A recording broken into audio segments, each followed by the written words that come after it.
Hello everyone, welcome to the channel. Before we begin today's story, I'd like to ask for your support by subscribing to the channel. Your subscription is very important to us, so please subscribe to support us. Also, leave a comment letting me know which city you're watching from. Now let's get into the case. The morning sun filtered through the trees, casting dappled shadows across the forest floor as Patricia Williams made her way along the narrow dirt path. The air was sweet with the scent of ripening berries, a pleasant counterpoint to the earthy smell of the woods after last night's gentle rain. Patricia paused, brushing a strand of graying brown hair from her face and adjusting the wide-brimmed hat that shielded her from the strengthening summer sun. At 52, she had been coming to this vacation home in the Catskills for nearly 15 years, ever since she and her late husband Robert had purchased the modest two-bedroom cabin as a retreat from their hectic lives in Manhattan. The cabin, nestled in a clearing about a quarter-mile from where she now stood, had become Patricia's sanctuary after Robert's death from pancreatic cancer 3 years ago. What had once been weekend getaways and the occasional week-long vacation had transformed into extended stays, especially during the summer months when the city became unbearably hot and memories of Robert seemed to lurk around every corner of their Upper West Side apartment. Here, surrounded by nature, Patricia found a measure of peace that eluded her elsewhere. She adjusted the plastic bucket looped around her wrist and continued along the path that led to her favorite berry patch. The wild blueberries that grew here were smaller than their store-bought cousins, but infinitely more flavorful.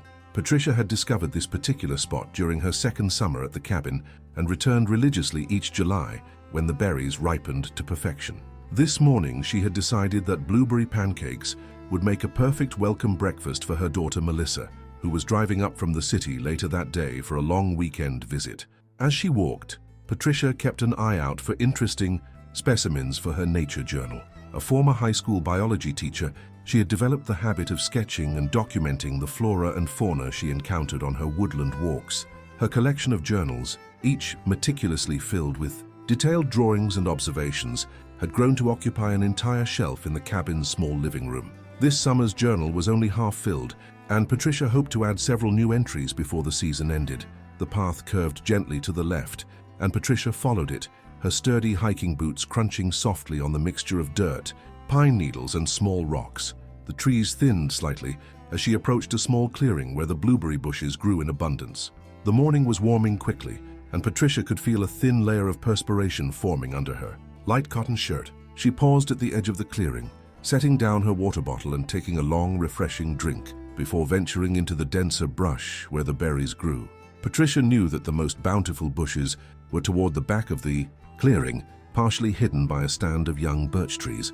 She made her way carefully through the waist-high undergrowth, mindful of the uneven ground beneath. Her fingers, nimble despite the slight stiffness that had developed in her joints over the past few years, plucked the ripe berries and dropped them into her bucket with practiced efficiency. Time seemed to slow as Patricia lost herself in the rhythmic task of harvesting. The forest buzzed with life around her, birds calling from the trees, insects humming in the undergrowth, the occasional rustle as some small woodland creature went about its business. This was why she loved it here, this sense of being part of something larger, something timeless. In the city, time always seemed to be rushing forward, minutes and hours slipping away in the constant hustle. Here, Patricia felt herself sinking with a different, more natural rhythm. She had been picking for perhaps 40 minutes when she realized her bucket was nearly full, the bottom covered with a generous layer of plump, dusty blue berries.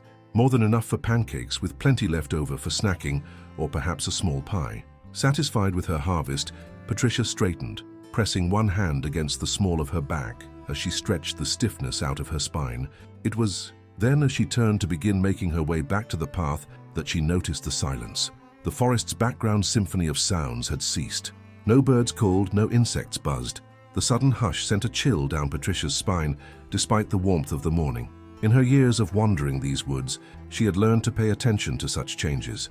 They often signaled the presence of a predator. Usually it meant a fox or perhaps a coyote was passing through, but occasionally the silence heralded something larger. Patricia scanned the edges of the clearing slowly, her gaze methodical as she searched for any sign of movement. The trees and undergrowth remained still, offering no clue as to what had silenced the forest. She was about to resume her trek back to the path, chalking the silence up to some unseen animal that had likely already moved on, when a soft sound from behind a cluster of bushes about 30 feet away caught her attention, the unmistakable sound of something large moving through the undergrowth. For a moment, Patricia remained frozen in place, her heart beginning to accelerate as she strained to identify the source of the noise. Then the bushes parted, and she found herself looking at a black bear, not a large one, perhaps a young adult, its coat glossy in the morning light, but certainly large enough to be dangerous.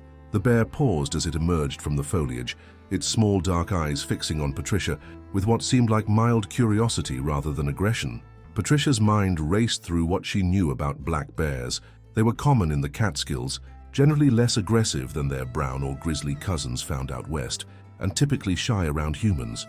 The park rangers gave regular talks about bear safety during the summer months, and Patricia had attended several over the years. The advice was straightforward: make yourself known, back away slowly, don't run, and if attacked, fight back. Keeping her movements slow and deliberate, Patricia began to back away from the bear. "Hey there," she said in a calm, firm voice, remembering that the rangers recommended speaking to let the bear know you were human. "I'm just going to head out now." The bear tilted its head slightly, but made no move toward her. Patricia took another careful step backward, maintaining eye contact with the animal. The bear, meanwhile, seemed more interested in the blueberry bushes than in Patricia. It ambled forward, still watching her but clearly drawn by the scent of the ripe fruit. Patricia continued her slow retreat, the bucket of berries still looped around her wrist. She was considering whether she should set the berries down as a distraction when her heel caught on an exposed root she hadn't noticed in her careful backward progress. The world tilted suddenly as Patricia lost her balance. She flung out her arms instinctively, the bucket flying from her wrist as she fell backward, landing hard on the uneven ground. The impact knocked the breath from her lungs, and the back of her head struck something solid, a rock or fallen branch, sending a burst of pain through her skull. For a moment, stars swam in her vision, and when they cleared, the bear was much closer, drawn perhaps by her sudden movement or the berries now scattered across the ground. Patricia tried to scramble backward, still on the ground, her palms digging into the earth as she pushed herself away from the advancing bear. The animal seemed agitated now, perhaps confused by her erratic movements. It huffed, a deep rumbling sound that reverberated through the clearing and rose slightly on its hind legs, making it appear even larger. "Stay back," Patricia called, her voice higher with fear now, abandoning the calm tone she had managed before. She continued to push herself backward, ignoring the small rocks and twigs that dug into her palms. The bear dropped back to all fours and took another step toward her, its nose twitching as it scented the air. Patricia's back hit the trunk of a tree, halting her retreat. The bear was now less than 15 feet away, close enough that she could see the individual hairs of its coat, the moisture on its nose, the intent gleam in its small eyes. It huffed again, and Patricia's heart hammered against her ribs, her breath coming in short, panicked gasps. Time seemed to slow, each second stretching as Patricia watched the bear decide what to do. It took another step forward, then another, its movements deliberate, almost casual. Patricia pressed herself against the tree trunk, feeling the rough bark dig into her back through her thin cotton shirt. She was trying to remember what else the rangers had advised for bear encounters when a sharp bark cut through the tense silence. Coco, her 3-year-old chocolate Labrador, burst into the clearing from the direction of the path. Patricia had left the dog at the cabin that morning, knowing that Coco's enthusiasm could result in crushed berries and trampled bushes. The dog must have escaped from the cabin's enclosed porch, where Patricia had left her with a chew toy, and followed her owner's scent into the woods. The bear's attention immediately shifted to the new arrival. Coco continued to bark, her stance aggressive, despite being significantly smaller than the wild animal before her. The bear seemed taken aback by the dog's boldness, hesitating as Coco advanced, still barking furiously. Patricia seized the moment of distraction. "Coco, no!" she called, terrified that her pet was about to be mauled by the bear. But Coco ignored, the command continuing her advance, driven by the instinct to protect her owner. The bear huffed again, clearly uncertain about this new development. It took a step back, then another, as Coco continued her noisy display. Seeing her chance, Patricia began to edge along the tree trunk, hoping to circle away from the bear and back toward the path. The movement caught the bear's attention again, and for a terrible moment its gaze locked with Patricia's.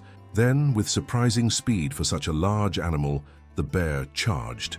Patricia had no time to think, only to react. She lunged to the side, trying to dodge the oncoming mass of fur and muscle. She almost made it, but the bear's right paw caught her as she moved, raking across her upper back. White-hot pain exploded across Patricia's shoulders and back as the bear's claws tore through her shirt and into the flesh beneath. The force of the blow knocked her forward, and she fell face first into the dirt and undergrowth. Behind her, she could hear Coco barking frantically and the sounds of movement, the bear she assumed now dealing with the dog. Terror for Coco overrode Patricia's own pain, and she rolled onto her side, ignoring the screaming agony from her back, to see what was happening.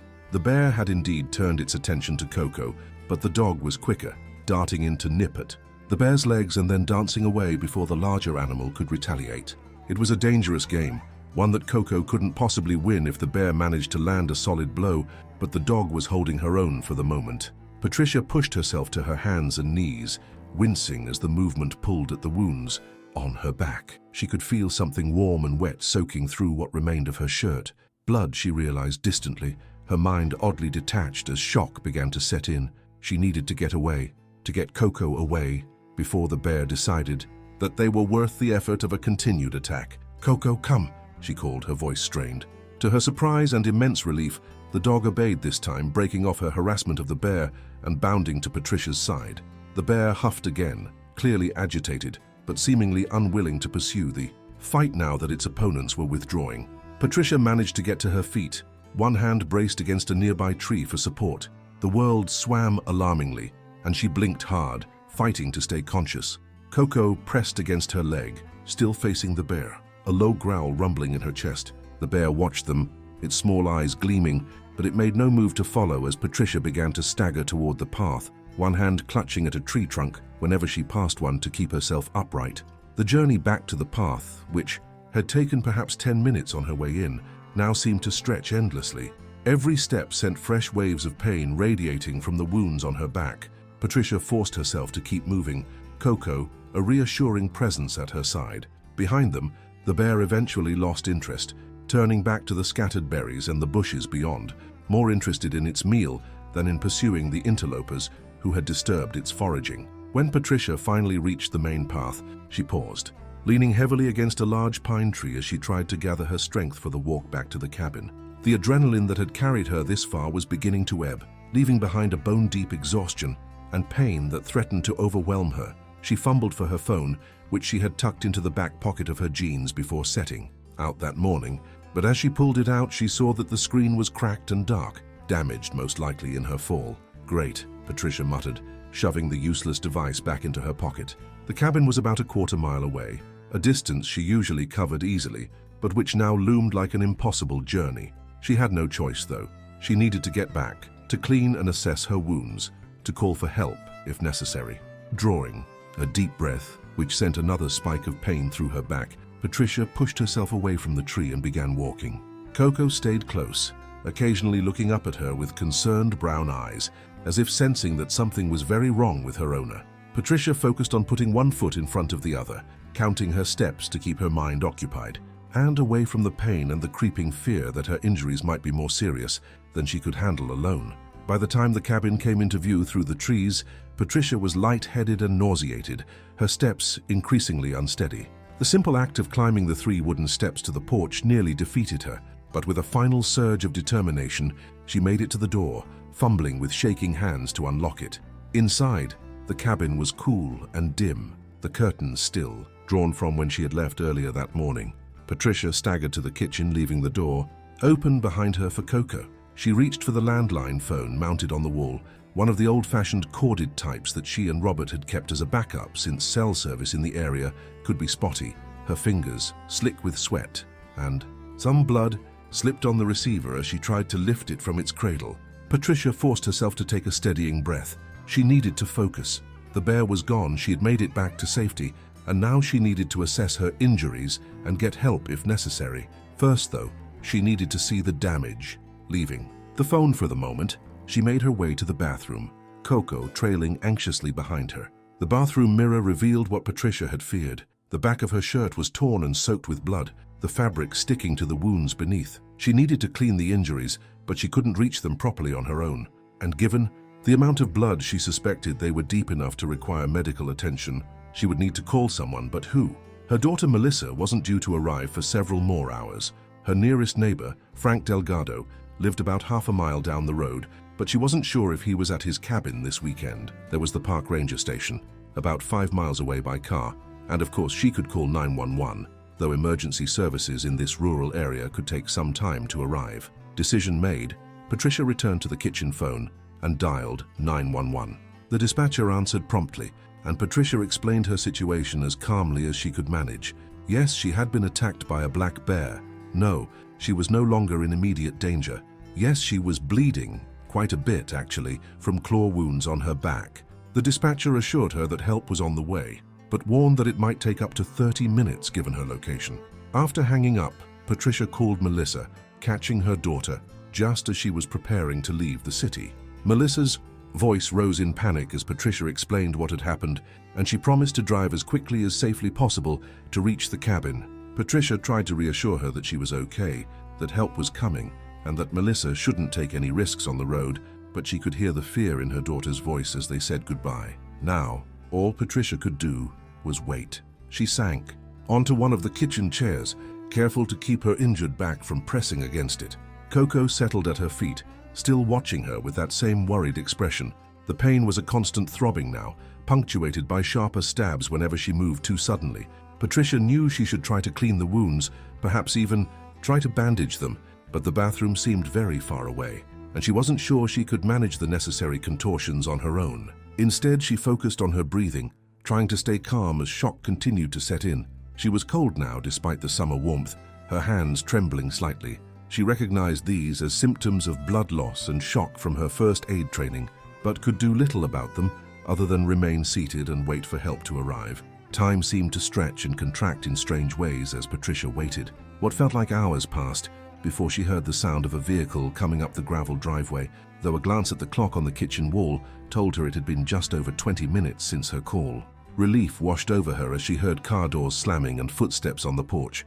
Coco rose, alert but not barking, seemingly understanding that whoever was arriving was there to help. The first responders entered after a brief knock, a man and a woman in the uniforms of the local emergency medical service. They moved with practiced efficiency, assessing Patricia quickly before beginning to treat her wounds. The female paramedic, whose name tag identified her as Rivera, gently cut away what remained of Patricia's ruined shirt to reveal 3 deep gashes running diagonally across her upper back from right shoulder to left mid-back.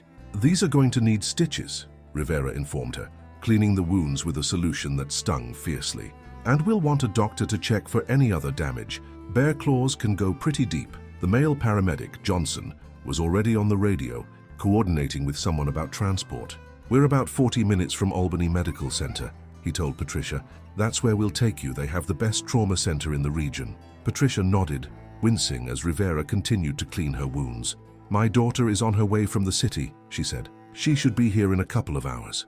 "We'll leave a note for her," Johnson assured her, "and she can meet us at the hospital." They helped Patricia to stand, supporting her as they made their way to the waiting ambulance. Rivera had applied temporary bandages to her back, but Patricia could feel blood still seeping through them, warm against her skin. As they assisted her onto the stretcher, she suddenly remembered Coco.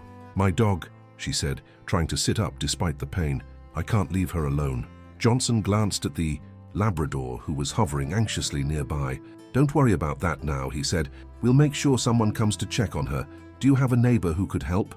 Patricia thought of Frank Delgado again. "Frank down the road," she said, "but I'm not sure if he's here this weekend." "I'll check with him," Rivera promised as they secured Patricia to the stretcher. "And if he's not around, I know the park. Rangers can help out. They have protocols for this kind of situation." Somewhat reassured, Patricia allowed herself to be loaded into the ambulance. The last thing she saw before the doors closed was Coco sitting on the porch, watching with mournful eyes as her owner was taken away. The ride to Albany Medical Center passed in a blur of pain, medication, and the constant, gentle questioning of Rivera, who was monitoring Patricia's condition closely. At some point, Patricia was given something for the pain, an injection that took the worst edge off but left her feeling disconnected and slightly confused. She answered Rivera's questions as best she could, explaining again about the bear, how she had encountered it while picking berries, how Coco had intervened, possibly saving her from a far worse attack. "You were lucky," Rivera commented as, She checked Patricia's blood pressure for what seemed like the dozenth time. Black bears usually don't attack people unless they're startled or feel threatened, and your dog showing up when she did probably changed the whole situation. Patricia nodded, though the movement sent a fresh wave of pain through her shoulders despite the medication. Coco is very protective, she said, her voice sounding distant and strange to her own ears. I was worried the bear would kill her. Labs can be pretty scrappy when they need to be, Rivera said with a smile. And black bears, especially younger ones, are often more bluff than bite. They'd rather avoid a fight if they can. Your Coco probably seemed like more trouble than she was worth. The ambulance pulled into the emergency bay of Albany Medical Center, and Patricia was whisked inside. The bright fluorescent lights of the hospital corridor harsh after the dim interior of the ambulance. She was transferred to a treatment room where a doctor, a young woman with tired eyes but a kind smile, introduced herself as Dr. Chen and began examining the wounds on Patricia's back. You're going to need quite a few stitches, Dr. Chen confirmed after her examination. And we'll want to do some imaging to make sure there's no damage to the underlying structures. Bear claws can penetrate quite deeply, and there's a risk of infection we'll need to address with antibiotics. Patricia nodded, too exhausted and in too much pain to do more than passively accept the doctor's assessment. A nurse appeared with more painkillers, stronger ones this time, that left Patricia floating in a hazy, detached state as she was wheeled to radiology for the promised imaging. The X-rays and CT scan revealed no bone damage or internal injuries, just the deep lacerations across her back. When Patricia was returned to the emergency department, Dr. Chen explained that they would now proceed with cleaning, debriding, and suturing the wounds. The procedure would be done under local anesthesia, with Patricia lying on her stomach as the medical team worked on her back. Time continued to move strangely as Patricia drifted in and out of full awareness, the medication keeping the worst of the pain at bay but leaving her disoriented. She was vaguely aware of Dr. Chen and a nurse working on her back, of the occasional tugging sensation as stitches were placed, of quiet, professional conversation happening above her. At some point she must have dozed off, because the next thing she knew, a different nurse was gently shaking her awake, informing her that the procedure was complete and that her daughter had arrived. Melissa burst into the treatment room, her face pale with worry, her dark hair, so like Robert's had been, escaping from a hasty ponytail. She rushed to Patricia's side, taking her hand and squeezing it gently. "Mom, oh my God," Melissa said, her voice thick with emotion. "Are you okay? They told me what happened. A bear. I can't believe it." Patricia managed a wan smile for her. "Daughter, I'm okay," she assured her, though her voice was weak. "Just some scratches. Coco saved me." Melissa's eyes filled with tears. "I saw her at the cabin when I stopped to get your things. She seems fine, just worried about you. I would have brought her, but..." She gestured helplessly at the hospital surroundings. "It's okay," Patricia said. "She'll be all right until we get back. Did you lock up the cabin?" Melissa nodded. "I grabbed some clothes for you and your toothbrush and stuff. They said you'd probably need to stay overnight at least." As if on cue, Dr. Chen returned, flipping through what Patricia assumed was her chart. "Mrs. Williams, good to see you're awake. And this must be your daughter." Melissa nodded, introducing herself. Dr. Chen explained Patricia's injuries in more detail. 3 deep lacerations requiring a total of 47 stitches, along with various minor cuts and abrasions that had been cleaned and dressed. There was no sign of internal injury, but they wanted to keep Patricia overnight for observation and to start her on intravenous antibiotics to prevent infection. Bear claws can introduce a lot of bacteria, Dr. Chen explained, and the resulting infections can be quite serious. We want to get ahead of that right away. We've also given you a tetanus booster, just to be safe." Patricia nodded, too tired to do more than passively accept the doctor's recommendations. Melissa asked a series of questions about aftercare, recovery time, and follow-up appointments, her journalist's training evident in her thorough approach. Dr. Chen answered patiently, providing detailed instructions and reassurances. "Your mother was very lucky," the doctor concluded. "The injuries, while serious, could have been much worse. Bear attacks, even from black bears, can be fatal." "Will there be permanent damage?" Melissa asked, glancing at Patricia with concern. "She'll have scarring," Dr. Chen confirmed. "But with proper wound care and follow-up, we can minimize it. There shouldn't be any functional impairment once she's fully healed, though she may experience some stiffness and discomfort in the affected area, especially in cold weather or with certain movements." After Dr. Chen left, promising to return later to check on Patricia, a nurse arrived to help transfer her to a regular hospital room. The move was painful despite the medication, every shift and jostle sending fresh waves of discomfort through Patricia's injured back. By the time she was settled in the new room, she was exhausted, her eyelids heavy. Melissa settled into the visitor's chair beside the bed, reaching out to take Patricia's hand again. "Get some rest, Mom," she said softly. "I'll be right here." Patricia drifted into an uneasy sleep, her dreams filled with dark shapes moving through the forest, the sound of Coco barking, and the memory of small, gleaming eyes watching her with an inscrutable animal intelligence. She woke several times during the night, disoriented and in pain despite the medication dripping steadily into her veins through an IV. Each time, Melissa was there, sometimes dozing in the uncomfortable chair, but quickly alert when Patricia stirred, ready with a sip of water or a gentle reassurance. Morning arrived with the harsh fluorescent lighting of the hospital room seemingly unchanged, making it difficult for Patricia to gauge the passage of time. A new nurse entered, checking Patricia's vital signs and changing the bandages on her back with gentle efficiency. The wounds, when briefly exposed to the air, stung fiercely, and Patricia could feel the pull of the stitches with every small movement. Breakfast arrived, bland hospital fare that Patricia picked at without much appetite. Melissa, who had stepped out to find coffee, returned with a paper cup of the hospital cafeteria's offering, grimacing at the taste but drinking it anyway. "I called Dad," Melissa said, referring to Patricia's ex-husband Michael, who lived in Boston with his second wife. Despite their divorce 15 years earlier, Michael and Patricia had maintained a cordial relationship, especially after Robert's death. "He wanted to know if you needed anything, if he should come down." Patricia shook her head slightly. "No need for that," she said. "I'm fine, or I will be anyway. Did you tell him about Coco?" Melissa smiled. "Yes, I told him how she saved you. He said that justifies all the treats you spoil her with." A soft knock at the door interrupted their conversation. A man in the uniform of a New York State Park Ranger entered, removing his wide-brimmed hat as he approached the bed. "Mrs. Williams, I'm Ranger David Holloway. I hope I'm not interrupting anything important." Patricia shook her head. "Not at all," she said, attempting to sit up straighter, but wincing at the pain the movement caused. Ranger Holloway pulled up a second chair beside Melissa.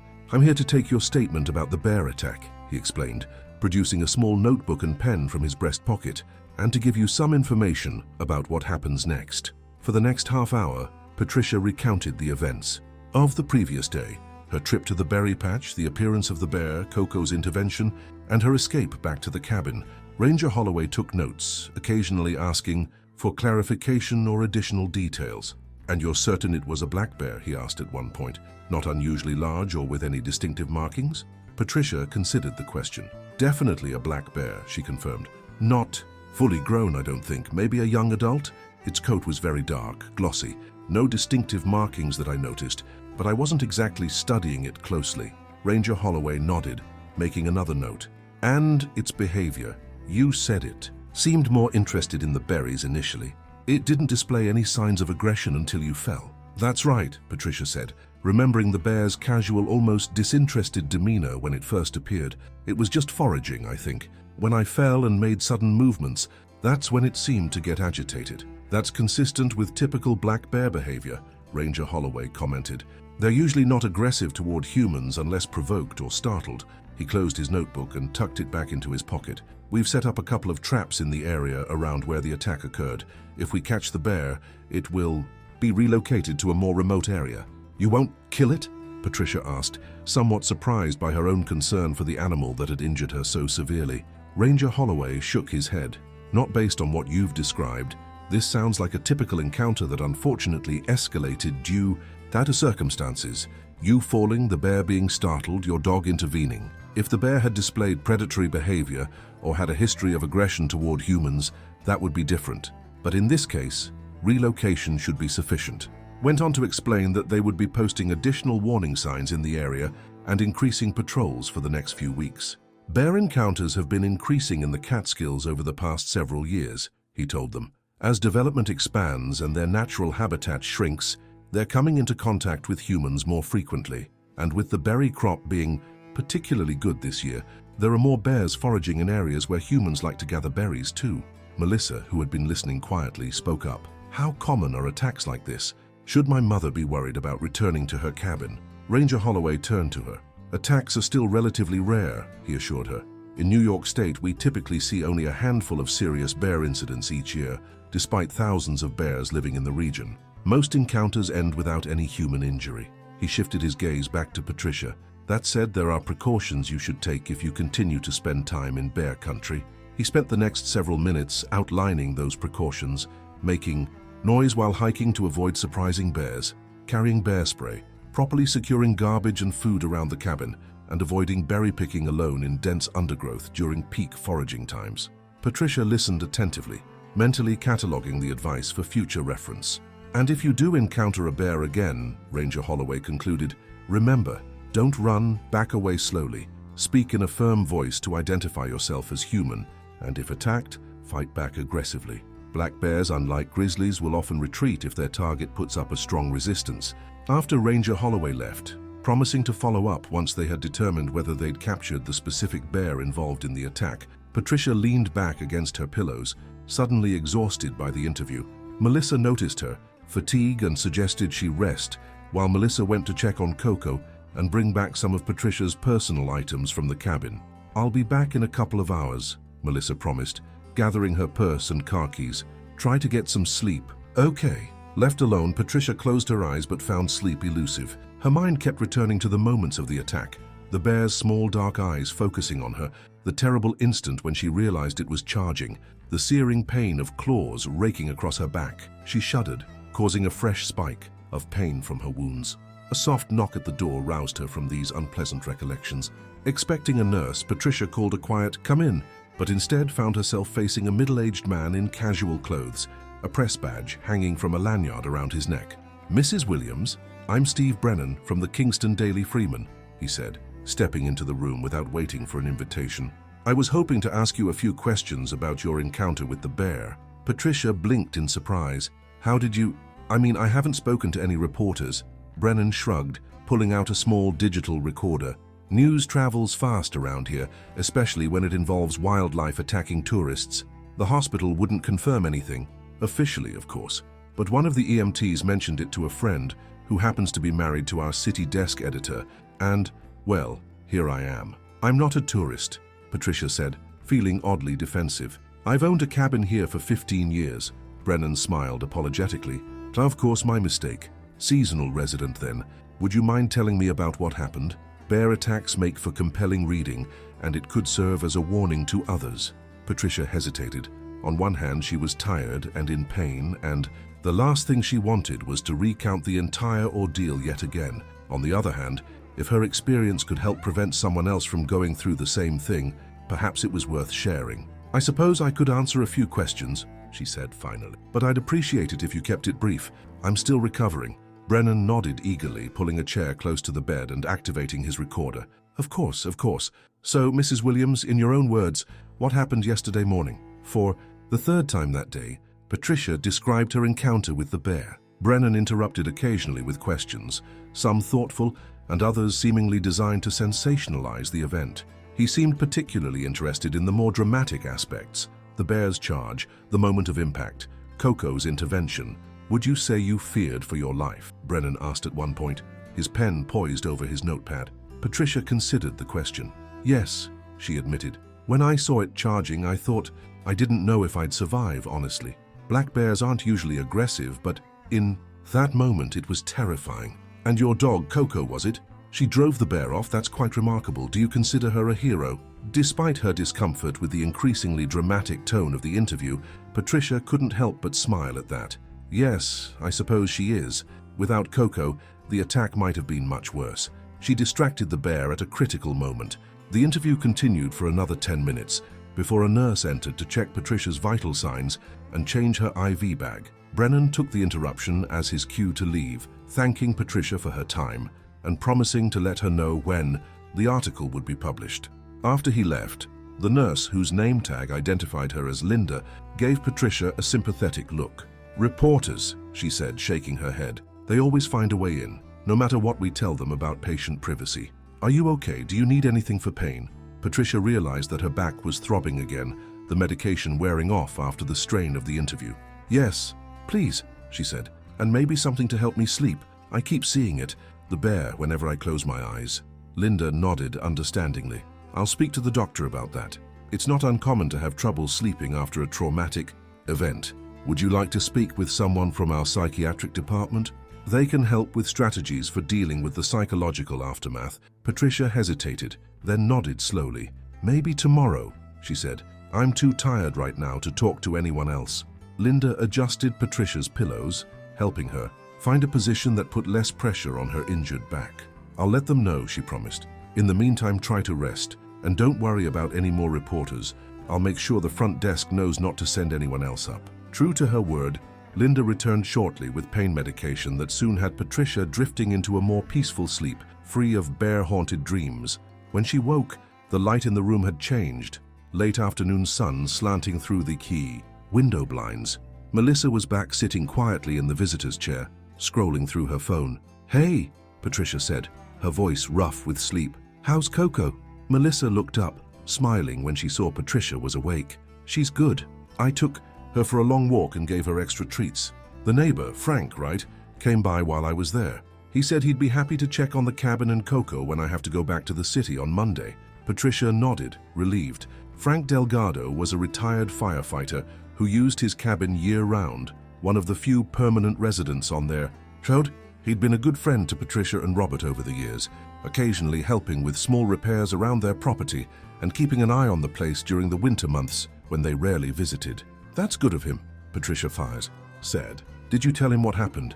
"He already knew," Melissa said with a slight grimace. "Apparently it's all over the local news. Woman survives vicious bear attack in Catskills." That's the headline on the Kingston paper's website. There's even a sidebar about Coco. "Hero dog saves owner from bear." Patricia groaned. "That reporter worked fast," she said. "I hope they at least used a decent photo of me." "They don't have one," Melissa assured her. "Just a stock photo of a black bear and a generic image of the Catskills, but several other outlets have picked up the story. It's even on some of the New York City news sites, though buried pretty deep in the local section." "Great," Patricia muttered. "Just what I need to become the bear attack lady." Melissa squeezed her hand. "It'll blow over in a day or two," she said. "You know how the news cycle works. And anyway, Ranger Holloway called while you were sleeping. They caught a bear in one of their traps this morning, a young male about the size you described. They're relocating it to a more remote area of the state forest, away from the cabins and hiking trails." "Do they think it's the same one that attacked me?" Patricia asked. Melissa shrugged. "They can't be certain, but it was in the right area and matches your description. Holloway said they'll keep the traps out for another day or two just to be safe, but they think they've got the right bear." Patricia nodded, not sure how she felt about the news. Part of her was relieved that the specific bear would no longer be a threat to her or others in the area. Another part, a surprisingly strong part, felt a strange sense of connection to the animal. They had shared a moment of primal fear and aggression, a rare instance of modern human life intersecting directly with the wild in a way that stripped away the usual barriers of civilization. Dr. Chen arrived a short while later to examine Patricia's wounds and discuss her discharge, which was planned for the following morning. The injuries were looking good, the doctor assured them. No signs of infection, and the stitches were holding well. Patricia would need to continue a course of oral antibiotics for the next 10 days and return to have the stitches removed in approximately 2 weeks. "As for activity restrictions," Dr. Chen continued, "you'll need to avoid any heavy lifting or strenuous activity for at least 3 weeks. No swimming until the wounds are fully healed and the stitches are out. Showers are fine, but be careful not to scrub the wounded area. Just let water run over it gently. Your daughter or someone else will need to help you change the bandages daily." Melissa nodded, already taking notes on her phone. "I can stay with her at the cabin for a week or so," she said, "and I'm sure Frank or one of the other neighbors can help after that, if needed." "Perfect," Dr. Chen said with an approving nod. "As for pain management, I'll prescribe something for the next few days, but try to transition to over-the-counter pain relievers as soon as you can tolerate them. And if you notice any increasing pain, redness, swelling, or discharge from the wounds, or if you develop a fever, call your doctor immediately or return to the emergency room." After Dr. Chen left, a hospital social worker stopped by to discuss Patricia's emotional recovery. She provided information about post-traumatic stress and resources for counseling if Patricia found herself struggling with anxiety, nightmares, or flashbacks in the coming weeks. "It's completely normal to experience psychological effects after a traumatic event like an animal attack," the social worker assured her. "Don't hesitate to reach out for help if you need it." The rest of the day passed quietly. Melissa stayed at Patricia's side, the two of them watching mindless television and sharing memories of previous summers at the cabin. Neither of them directly addressed the question of whether Patricia would feel comfortable returning to her beloved forest walks, but it hung unspoken between them. That night, Patricia slept better, aided by medication and exhaustion. She woke early the next morning, feeling stiff and sore but clearer-headed than she had been since the attack. A new nurse helped her to shower carefully, keeping the bandages dry with a special cover, and then helped her dress in the comfortable clothes Melissa had brought from the cabin. The discharge process took longer than expected, with various forms to sign and prescriptions to collect. It was nearly noon by the time Melissa pulled her car up to the hospital entrance, where Patricia waited in a wheelchair, as per hospital policy. The nurse who had escorted her down helped her into the passenger seat, arranging a small pillow between Patricia's back and the seat to minimize pressure on her wounds. The drive back to the cabin took just over an hour, winding through increasingly rural roads as they left Albany behind and entered the Catskills.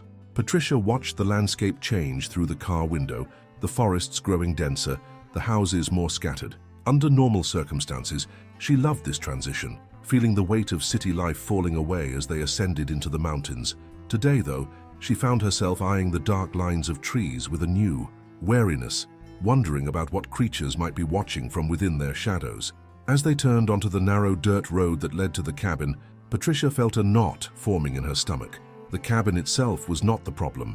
It had always been a place of safety and comfort, but the woods surrounding it, once a source of joy and peace, now held a menace she had never before considered. Coco greeted them enthusiastically when Melissa unlocked the cabin door, dancing around Patricia's legs with excited whines. Patricia knelt carefully, mindful of her injuries, to embrace the dog. "Thank you, girl," she murmured into Coco's soft fur.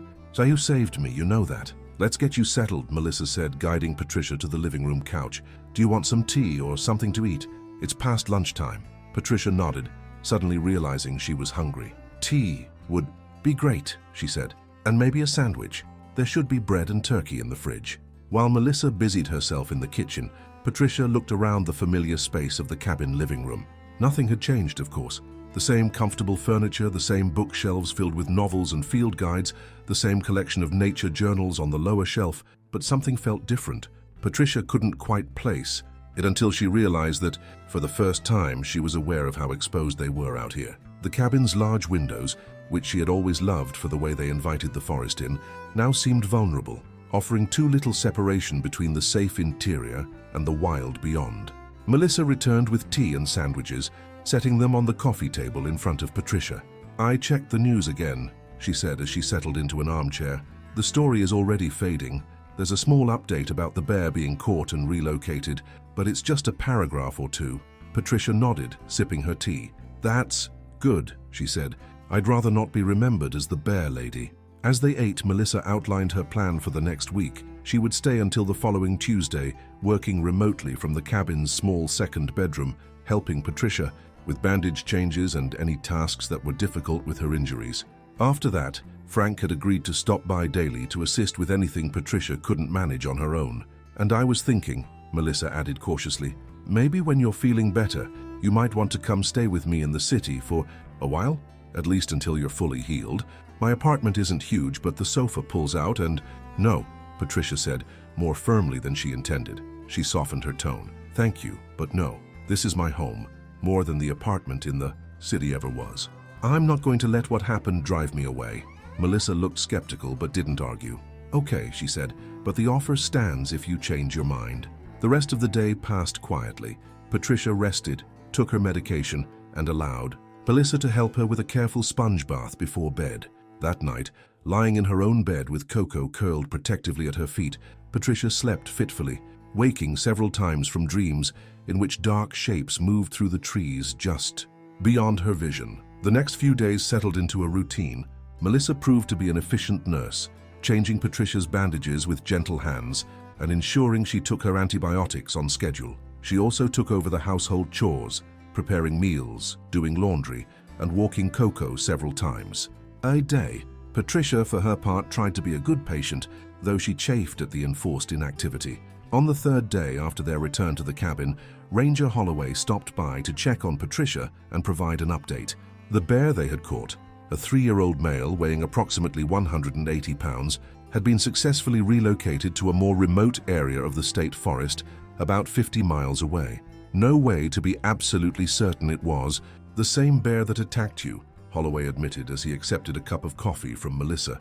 But the size and location match, and we haven't had any other sightings in the area since, so we're reasonably confident. Patricia nodded, absently rubbing Coco's ears as the dog leaned against her leg. And you're sure relocation is enough? It won't just come back?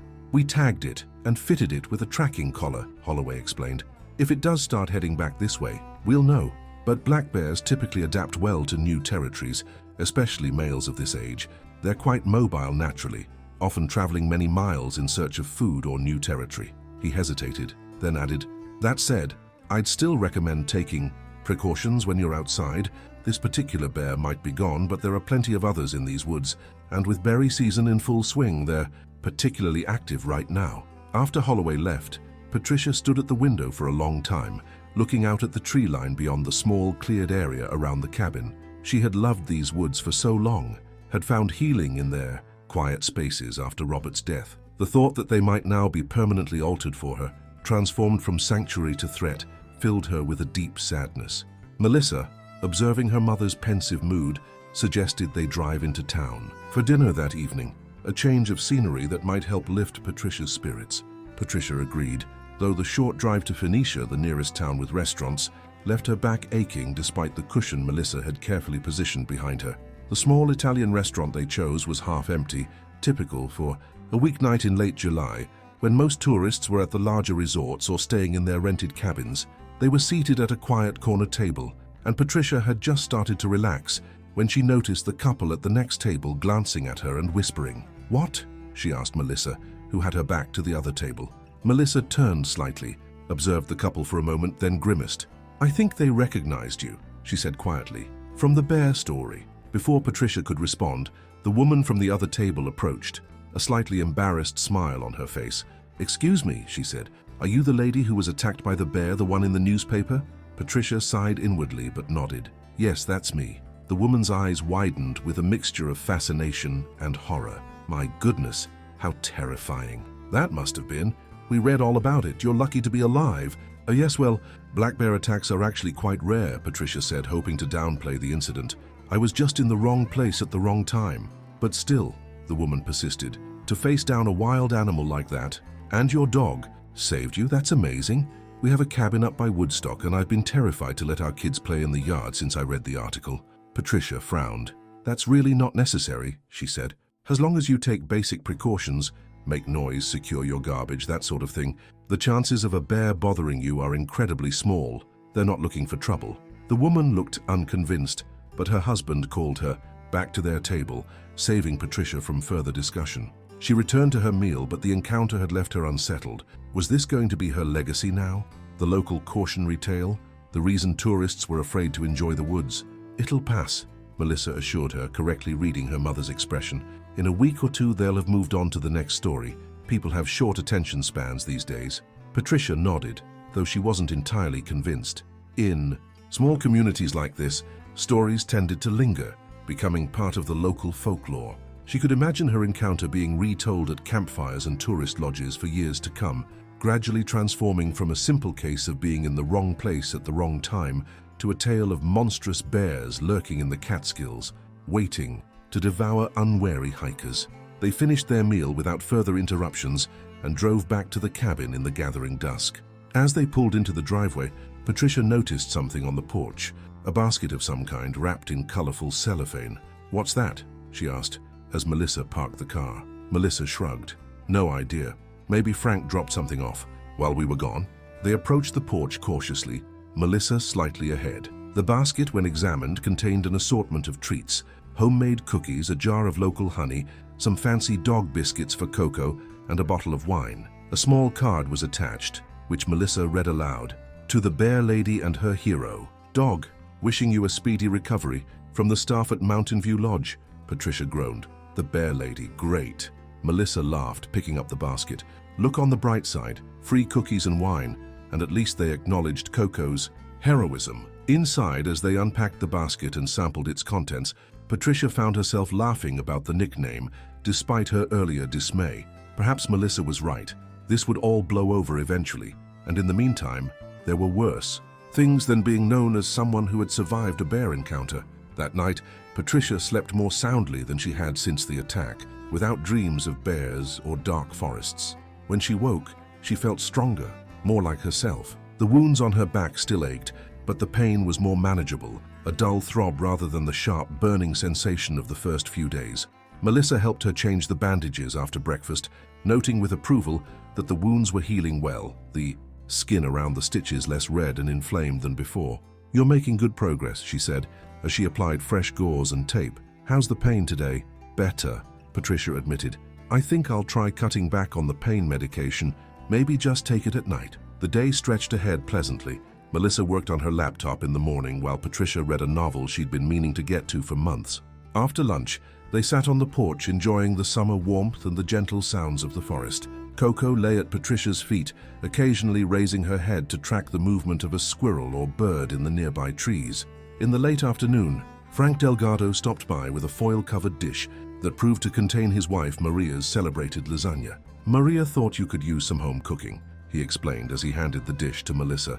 "Just needs reheating, and she sent this too." He produced a plastic container of chocolate chip cookies from a bag slung over his shoulder. "That's very kind," Patricia said, genuinely touched by the gesture. "Please thank her for us." Frank nodded, then hesitated, shifting his weight from one foot to the other. I also wanted to ask about the berry patch," he said. "The one where it happened. Is it the one about a quarter-mile east of here, just past the big lightning-struck pine?" Patricia nodded, a slight tension creeping into her shoulders at the mention of the location. "Yes, that's the one. Why?" "Well, Maria likes to pick berries." "There too," Frank explained. "But after what happened to you, she's nervous. Ranger Holloway says they got the bear, but..." He trailed off, looking embarrassed. "But she's still scared," Patricia finished for him. "I understand. Tell her the rangers have set up traps and relocated the bear that attacked me. And if she does go picking, she should make noise, take someone with her and maybe carry bear spray. But honestly, the chances of another attack are incredibly small. It was just bad luck that I encountered that particular bear at that particular moment." Frank nodded, looking relieved. "I'll tell her. And listen, if you need anything at all while your daughter's not here, just call. I'm home most days and I can be here in 5 minutes." After he left, Patricia found herself thinking about the berry patch again. In her mind, it had transformed from a peaceful spot she had visited countless times to a place of danger, indelibly marked by her encounter with the bear. Would she ever feel comfortable returning there? Or would she forever detour around it on her forest walks, that part of her beloved woods now off-limits in her personal geography? "What are you thinking about?" Melissa asked, noticing her mother's distracted expression. Patricia hesitated, then decided to be honest. "The berry patch," she admitted. "I was wondering if I'll ever be able to go back there without seeing it again." "The bear." Melissa reached over to squeeze her hand. "It's okay if you can't," she said gently. "There are other berry patches, other trails to walk. You don't have to conquer this particular fear to prove anything." Patricia nodded, though she wasn't entirely convinced. She had spent her life teaching students to face their fears, to understand rather than avoid the things that frightened them. Could she do any less herself? The next morning, Patricia woke with a sense of determination. "I want to go for a walk," she announced at breakfast. "Just a short one along the main road. I need to start rebuilding my strength." Melissa looked dubious. "Are you sure? It's only been a few days since you got out of the hospital."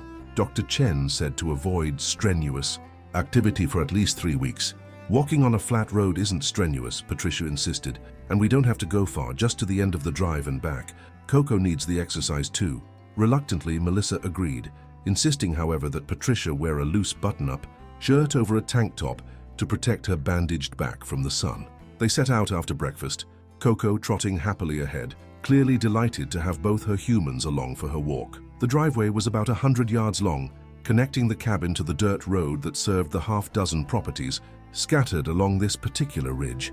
Patricia walked slowly, conscious of the pull and ache in her back with each step, but determined to push through it. The fresh air felt good in her lungs, and the simple act of moving freely, even with some pain, was a welcome change after days of enforced rest. They reached the end of the driveway and turned onto the road itself, walking east toward Frank's cabin. Coco ranged ahead, investigating interesting scents along the roadside, her tail wagging constantly.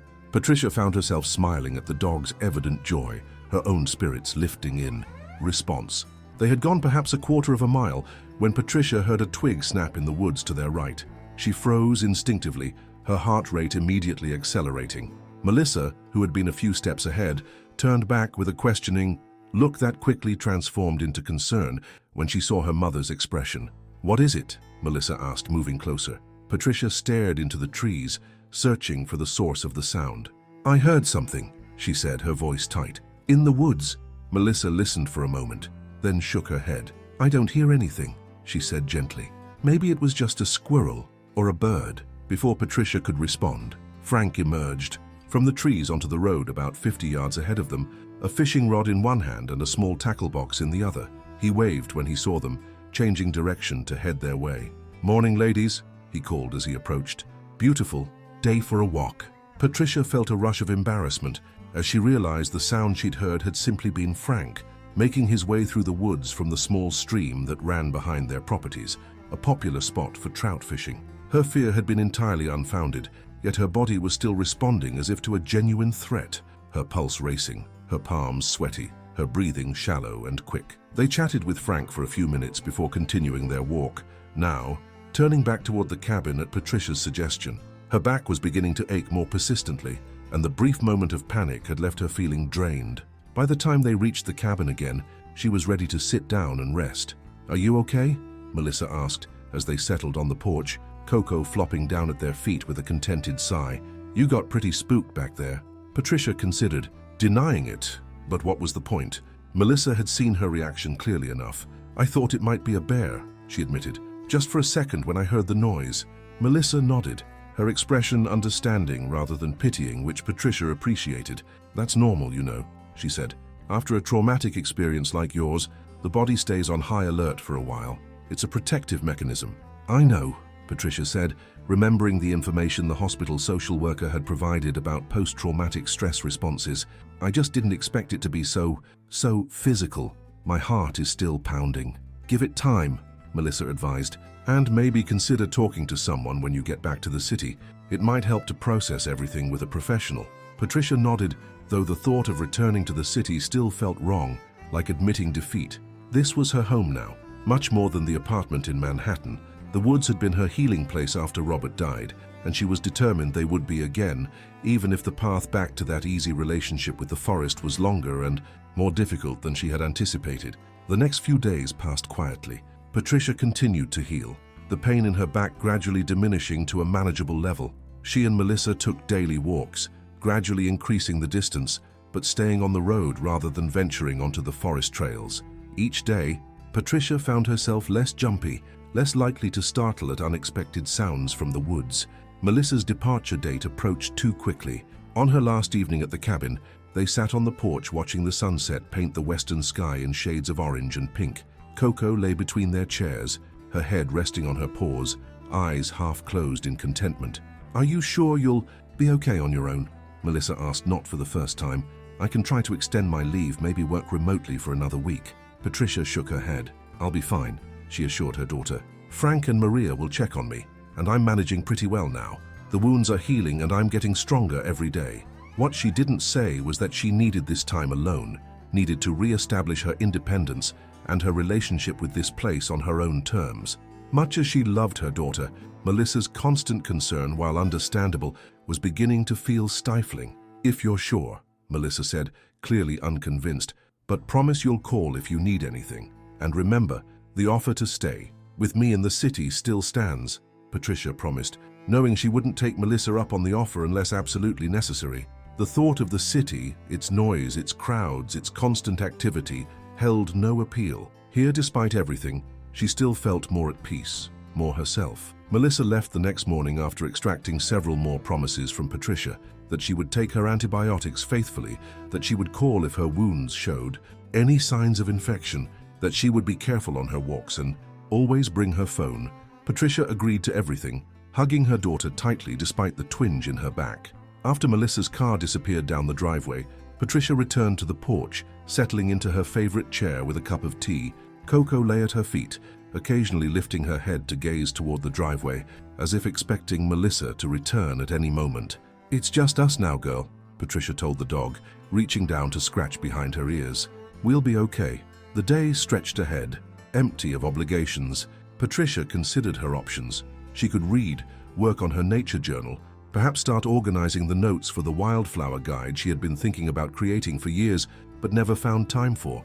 Or she could take a walk, not just along the road, but on one of the forest trails she had explored countless times before the attack. The thought brought both appeal and apprehension. She missed the forest paths, missed the close embrace of the trees and the rich tapestry of sights and sounds and scents that could only be experienced by venturing away from the roads. But the memory of the bear remained vivid, and with it the fear, not just of another encounter but of her own reaction to one. What if she froze? What if panic overwhelmed her? After finishing her tea, Patricia made a decision. She would walk one of the easier trails, a well-marked path that circled a small pond about half a mile from the cabin.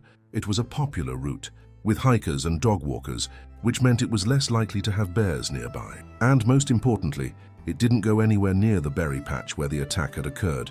She prepared carefully, filling a water bottle, putting her phone in her pocket after checking that it was fully charged, and, after a moment's hesitation, tucking the canister of bear spray that Ranger Holloway had provided into her other pocket. Finally, she slung a small backpack over her shoulder, the weight carefully adjusted to avoid putting pressure on her healing wounds. "Come on, Coco," she called, and the dog leapt up eagerly, tail wagging at the prospect of an adventure. They set out a few minutes later, taking the driveway to the road and then walking about a quarter-mile to where the trailhead was marked by a simple wooden sign. The path started as a narrow track through shoulder-high ferns before widening as it entered the denser forest beyond. Patricia walked slowly, not just because of her still healing injuries, but because she was deliberately absorbing every detail of the familiar yet somehow new landscape.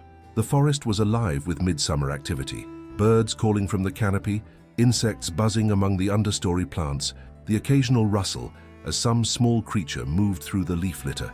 Patricia found herself listening intently to these sounds, no longer just appreciating them for their contribution to the woodland symphony, but actively cataloging them, alert for any unexpected silence or unusual noise that might signal danger. Coco trotted ahead, occasionally circling back to check on Patricia before ranging forward again, her nose to the ground as she investigated the scents of animals that had passed this way earlier. The dog's evident lack of concern was reassuring. Coco had proven her ability to detect the bear before Patricia herself was aware of it, and her current relaxed demeanor suggested there were no large predators in the vicinity. The trail curved gently through the trees, gradually descending toward the pond that was their destination. Patricia paused at a fallen log that had served as a convenient bench for years, taking a moment to rest and drink some water. Her back was aching dully, but not badly enough to cut the walk short. She looked around, trying to see the forest as she had before, as a place of beauty and tranquility rather than hidden threats. The effort was partially successful. She could still appreciate the dappled sunlight filtering through the canopy, the rich green of the ferns lining the path, the flash of a cardinal's bright plumage as it darted from one tree to another. But underlying this appreciation was a new awareness, a constant low-level vigilance that she suspected might never fully fade. They reached the pond a few minutes later, emerging from the trees onto a small clearing where the trail skirted the water's edge. Patricia sat on a rocky outcrop overlooking the pond, watching as Coco waded into the shallows, snapping playfully at water bugs or perhaps small fish. The surface of the pond was calm, except for the ripples created by the dog's movement, reflecting the blue sky and the surrounding trees in a slightly distorted mirror image. Patricia found herself relaxing more fully than she had since the attack. Something about the openness of this spot, the visibility it afforded in all directions, allowed her to let down her guard slightly. She took out her nature journal and pencil from the small backpack and began to sketch, not the pond or the trees or any of the usual subjects that filled her journal's pages, but Coco, captured in a moment of joyful play as she pounced at something in the water. They stayed at the pond for nearly an hour before Patricia decided it was time to head back. Her back was protesting more insistently now, and she knew she shouldn't push too hard on her first real excursion since the injury. The return journey followed the same path, climbing gradually back up from the pond toward the road. About halfway back, Coco suddenly stopped, her head lifting as she stared intently into the forest to their right. A low growl formed in her throat, and the hair along her spine stood up slightly. Patricia froze, her hand immediately going to the bear spray in her pocket. "What is it, girl?" she whispered, scanning the trees in the direction of Coco's gaze but seeing nothing unusual. Coco took a step forward, still growling, then barked once, sharp and authoritative. From the undergrowth about 30 yards away came a startled movement, and Patricia caught a glimpse of tawny fur as a white-tailed deer bounded away through the trees, its white tail flashing briefly before it disappeared from view. Patricia let out a breath she hadn't realized she was holding, relief washing over her in a dizzying wave. Just a deer, not a bear, not a threat. Her heart was racing again, her palms sweaty around the canister of bear spray she had half withdrawn from her pocket. "Good girl," she told Coco, who had relaxed as soon as the deer fled, her tail wagging again. "Good job keeping watch." They continued on, Patricia consciously working to slow her breathing and heart rate, using the techniques the hospital social worker had suggested for managing anxiety. By the time they reached the trailhead and emerged onto the road, she felt more steady, though still shaky from the surge of adrenaline. Back at the cabin, Patricia rewarded Coco with a treat before taking a long shower, careful to keep her back bandages dry, as Melissa had shown her. Afterward, she changed into fresh clothes and settled on the porch with a glass of iced tea, reflecting on the walk. On one hand, she was proud of herself for venturing back into the forest, for not allowing fear to keep her confined to the cabin or the road. On the other hand, her reaction to the deer, the immediate assumption of danger, the rush of fear, showed just how deeply the bear encounter had affected her. Would that heightened state of alert ever fade, or was it now a permanent part of her experience of these woods? That evening, as Patricia prepared a simple dinner, her phone rang. It was Melissa checking in as promised. Patricia gave her a careful account of the day, emphasizing the positive aspects of her woodland walk while downplaying the moment of panic when Coco had spotted the deer. "That's great, Mom," Melissa said, sounding genuinely pleased. "I was worried you might avoid the trails altogether." "I considered it," Patricia admitted, "but that would mean letting what happened change my whole relationship with this place. I'm not ready to do that." After dinner, she sat at the small desk in the living room and opened her laptop. On impulse, she searched for information about recovering from wildlife encounters. The results were a mixed bag. Some practical advice about outdoor safety, some sensationalized stories about animal attacks, and a surprising number of forums and support groups for people who had experienced similar events. Patricia found herself drawn to these personal accounts. Some were from people who had encountered bears, others who had survived attacks by mountain lions, sharks, or even domestic dogs. What struck her most was the common thread running through their stories, not just the physical recovery, which varied widely depending on the severity of the injuries, but the psychological aftermath. Many described the same hypervigilance she was experiencing, the same instinctive fear response to ordinary stimuli, the same struggle to reclaim activities they had once enjoyed without a second thought. Reading these accounts was oddly comforting. It normalized her own reactions, helped her understand that what she was experiencing wasn't unique to her or a sign of weakness, but a typical response to trauma. And more encouragingly, many of the writers described how over time these reactions had diminished, allowing them to return to the outdoors with a new awareness, but without debilitating fear. Patricia closed the laptop feeling more hopeful than she had since the attack. Recovery, both physical and psychological, would take time, but it was possible. People did move beyond experiences like hers, did find their way back to the activities and places they loved, albeit sometimes with a new perspective. The next morning, she called the number the hospital social worker had provided for a therapist who specialized in trauma recovery. The earliest available appointment was still 2 weeks away, but Patricia took it, seeing it as another step on her path forward. The days settled into a new rhythm. Each morning, Patricia walked with Coco, gradually extending their range from the road to the easier forest trails. She was careful to make noise as she walked, to carry the bear spray, to remain vigilant, but she worked consciously, to distinguish between reasonable caution and paralyzing fear. Each successful outing built her confidence a little more, though she still avoided the area around the berry patch where the attack had occurred.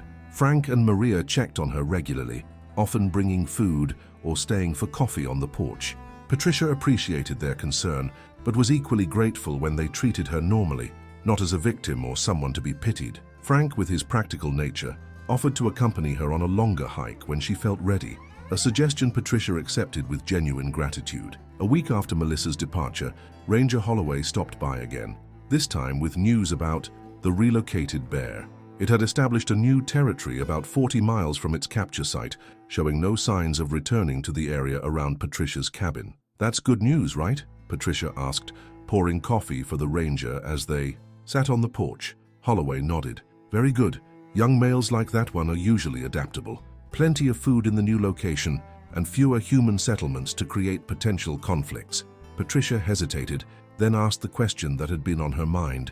"Do you think, would it be safe for me to go back to the berry patch?" "Not right away, but eventually." The ranger considered this, his weathered face thoughtful. "From a wildlife management perspective, yes," he said slowly. "The specific bear that attacked you is gone, and while there are certainly other bears, in these woods, the chances of another attack are extremely low. But," he added, giving her a direct look, "that's not really the question, is it? The real question is whether you'll feel safe there." Patricia appreciated his honesty. "I don't know," she admitted. "Sometimes I think I need to go back to reclaim that spot. Other times the thought of it makes my heart race." Holloway nodded understandingly. "Both reactions make sense," he said. "For what it's worth, I've known other people who've had close encounters with wildlife. Not just bears, but mountain lions, moose, even a particularly aggressive wild turkey." This last was said with a slight smile. Most of them eventually returned to the activities they enjoyed before, though often with a new level of awareness and preparation. "That's what I'm hoping for," Patricia said. "Not to forget what happened, but to be able to move past it, to find a new balance." The ranger nodded again. "Give yourself time," he advised, "and when you do decide to go back to that spot, if you decide to, don't go alone the first time. Take a friend or your dog or both. Sometimes having company makes all the difference." After Holloway left, Patricia found herself thinking about his advice. The berry patch represented both her deepest fear and, in some ways, a necessary milestone in her recovery. Avoiding it indefinitely would mean allowing the bear to claim a permanent piece of her beloved forest, a concession she was increasingly unwilling to make. That evening, she called Frank and asked if his offer to accompany her on a hike still stood. When he confirmed that it did, she suggested they walk to the berry patch the following day. There was a long pause before Frank agreed, his voice carrying a note of concern that Patricia chose to ignore. She had made her decision. Now she just needed to follow through. She slept poorly that night, her dreams filled with shadowy forests and glimpses of dark fur moving between the trees. When morning came, she woke feeling tired but resolute. Today she would face the place where her understanding of the forest, and perhaps of herself, had fundamentally changed. Frank arrived shortly after breakfast, dressed in sturdy hiking clothes and carrying a walking stick. Patricia had her own stick, a gnarled piece of oak that Robert had found years ago, and smoothed into a comfortable staff. Coco greeted Frank enthusiastically, clearly ready for the adventure ahead. "Are you sure about this?" Frank asked as they prepared to set out. "There's no rush, you know. The berries will still be there next summer." Patricia nodded. "I'm sure," she said, though her racing heart suggested otherwise. "I need to do this, not just for the berries, but for me." They set out a few minutes later, taking the same path Patricia had followed on the morning of the attack. The day was similar too, warm and clear, the forest alive with summer sounds. Coco led the way, occasionally looking back as if to make sure her humans were still following. As they walked, Frank kept up a steady stream of conversation, telling stories about his years as a firefighter in New York City before his retirement to the Catskills. Patricia was grateful for the distraction, especially as they drew closer to the berry patch. Her mouth was dry despite the water she'd been sipping, and her hand kept straying to the bear spray in her pocket, checking and rechecking that it was accessible. The path curved to the left, and Patricia knew they were approaching the clearing. Her steps slowed involuntarily, and Frank, noticing, slowed his pace to match hers. "We can turn back," he offered quietly.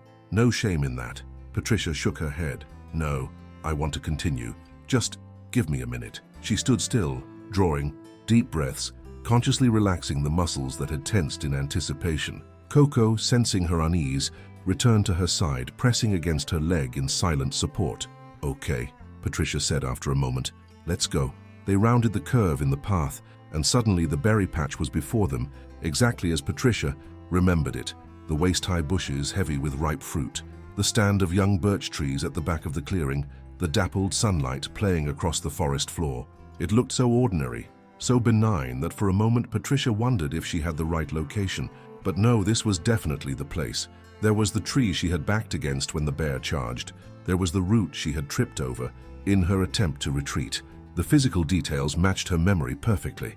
What was missing was the bear itself, and with it, the terror of that moment. In its place was just a beautiful woodland clearing on a summer morning, rich with berries, waiting to be harvested. "It's smaller than I remembered," Patricia said, surprising herself with the observation. Frank nodded. "That often happens with places where something significant occurred," he said. "Our memories tend to expand the space to match the importance of the event." They stood at the edge of the clearing for several minutes, Patricia absorbing the reality of the place as it existed now, separate from her memories of the attack. Coco had moved into the clearing, sniffing around curiously, but showing no signs of alarm.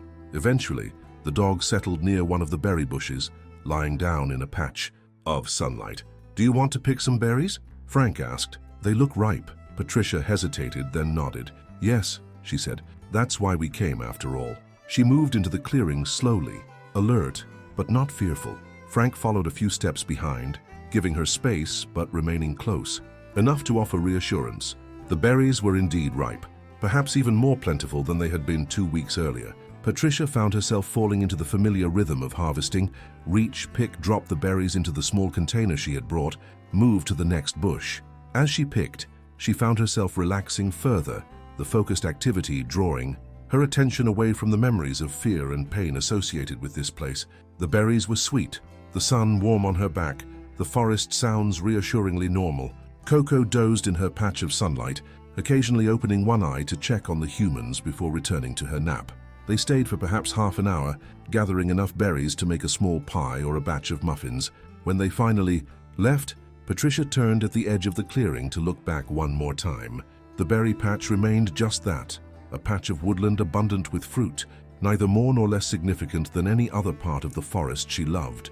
The walk back to the cabin was easier, Patricia's steps lighter now that the confrontation with her fears was behind her. Frank seemed to sense her improved mood, his conversation shifting from deliberate distraction to genuine sharing of his own experiences in these woods over the years. Back at the cabin, Maria was waiting on the porch, having come over to prepare lunch for the hikers. She greeted them with a broad smile, exclaiming over the berries and immediately suggesting they be used for a cobbler that could bake while they ate the sandwiches she had brought. The three of them spent a pleasant afternoon together, the conversation flowing easily around topics far removed from bears and attacks and trauma. When Frank and Maria finally left, promising to come for dinner later in the week, Patricia found herself tired but content, the day's achievement settling comfortably in her mind. That evening, she sat on the porch as the sun set, Coco at her feet as always. The forest stretched before her, the trees gradually disappearing into shadow as daylight faded. She knew there were bears out there, moving silently through the gathering darkness, following ancient instincts in search of food and shelter.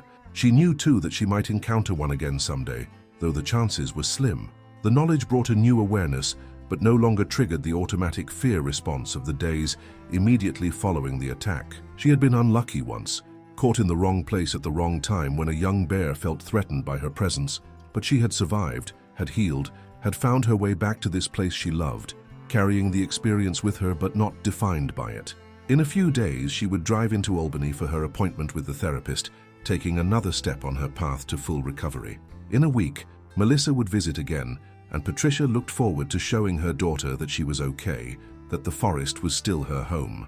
And in the weeks and months to come, she would continue to walk these woods, to sketch in her nature journal, to harvest berries when they were ripe, to live the life she had chosen here. The scars on her back would remain, a permanent reminder of her encounter with wild nature at its most unpredictable.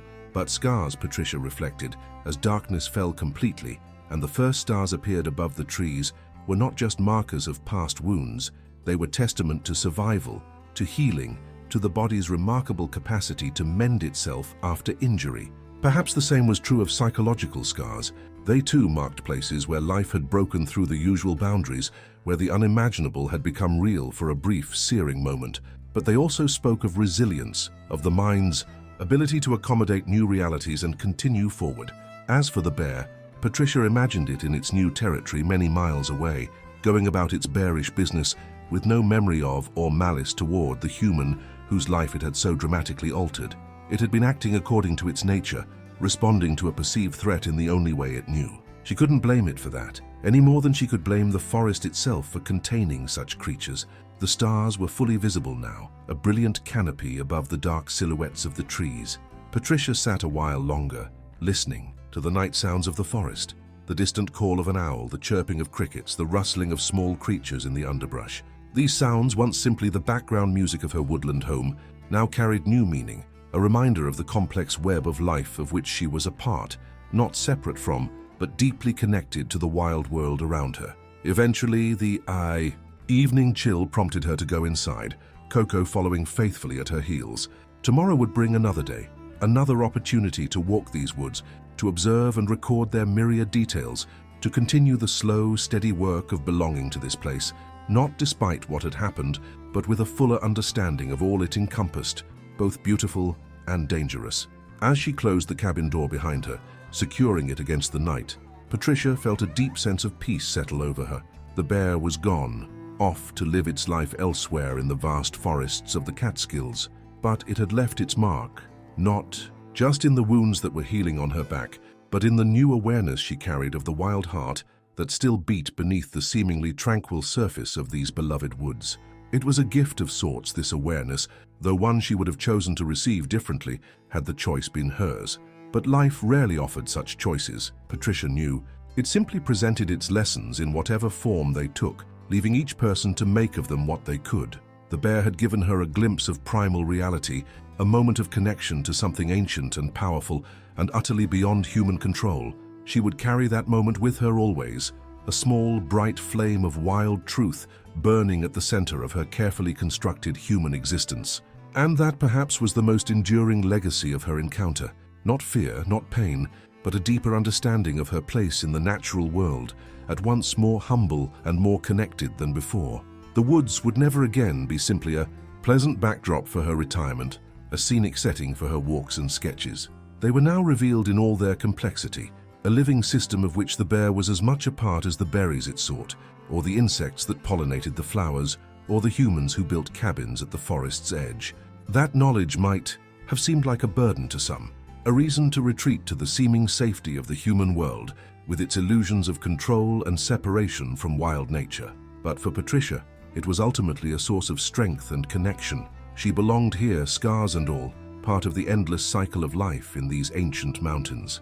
Outside, in the darkness beyond the cabin's walls, the forest continued its nighttime, routines indifferent to the human contemplating its meaning from her small clearing in the trees.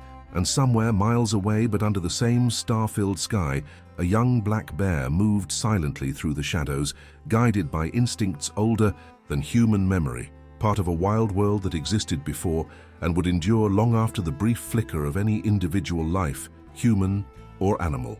The bear walked on into the darkness, leaving no trace of its passing save in the memories of those few who had crossed its path. And in a small cabin in the Catskills, Patricia Williams prepared for sleep, her wounds healing, her spirit mending, her connection to the wild world around her transformed but unbroken by her moment of dangerous grace at the edge of the berry patch, where for a brief instant the boundary between human and wild had disappeared entirely, leaving only the raw, beautiful truth of shared existence on this small, spinning planet. The morning air carried a biting chill as Frank Johnson loaded the last of their gear into the bed of his Ford F-150. October in Wyoming's Bridger-Teton National Forest meant temperatures that hovered just above freezing at dawn, but Frank knew they'd warm up as the day progressed. He closed the tailgate with a satisfying thunk and turned to see his son Tyler trudging across the gravel driveway of their rented cabin, sleep still evident in his eyes, despite the steaming cup of coffee clutched between his hands. "You ready for this?" Frank asked, unable to keep the enthusiasm from his voice. This hunting trip had been in the works for over a year, a chance to reconnect with his 19-year-old son, who was now in his sophomore year at the University of Wyoming. Between Frank's demanding job as a construction foreman in Casper and Tyler's increasingly independent life, their time together had dwindled to holiday gatherings and the occasional weekend visit. Tyler took a long sip of coffee before answering. "As ready as I'll ever be at 5 in the morning," he replied with a half-smile that reminded Frank so much of Diane, his ex-wife. The divorce had been finalized 3 years ago, and while it had been amicable enough, Frank knew it had taken its toll on Tyler, who had been 16 at the time. "That's what this is for," Frank said, reaching into the truck's cab to retrieve the thermos he'd filled earlier. "Black, 1 sugar, just how you like it." He poured more coffee into Tyler's nearly empty cup. "We've got about an hour's drive to the trailhead, and then we hike in about 4 miles to the spot I was telling you about. The mule deer should be moving through there, and if we're lucky, we might get a shot at a decent buck." Tyler nodded, seeming to shake off some of his morning grogginess. "Dad, did you remember to pack the bear spray?" Frank finished for him. "Got 2 cans, one for each of us." He gestured to the side pocket of his hunting pack, where the bright red canister was clearly visible. "Don't worry, we're prepared. Besides, most bears are starting to den up this time of year." "Most bears," Tyler emphasized, taking another sip of coffee. Frank chuckled.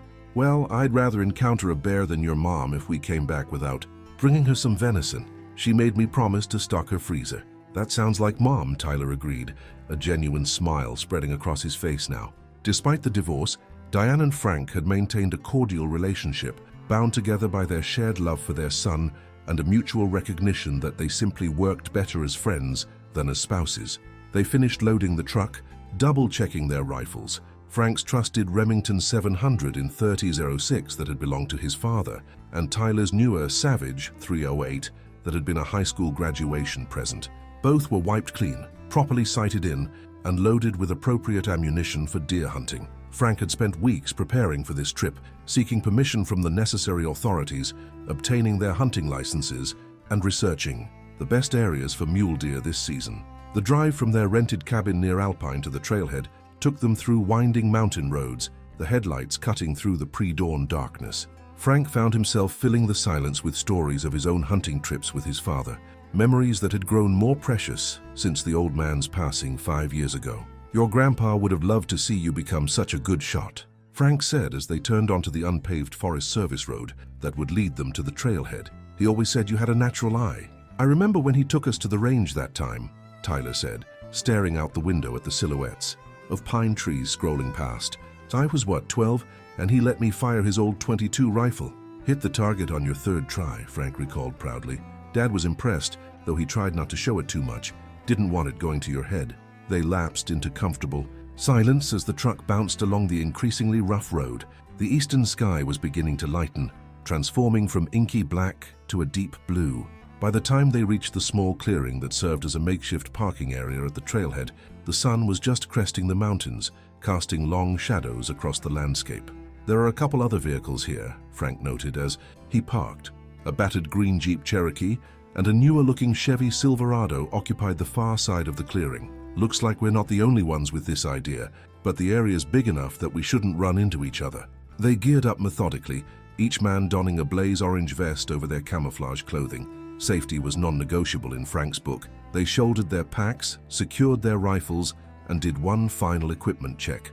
"Got your license?" Frank asked. Tyler patted his chest pocket in confirmation. "Bear spray?" Tyler tapped the canister secured to his belt. "Check. Water, energy bars, first aid kit." "Yes to all 3, Dad," Tyler said with the patient tolerance of a young man who had been through this routine many times before.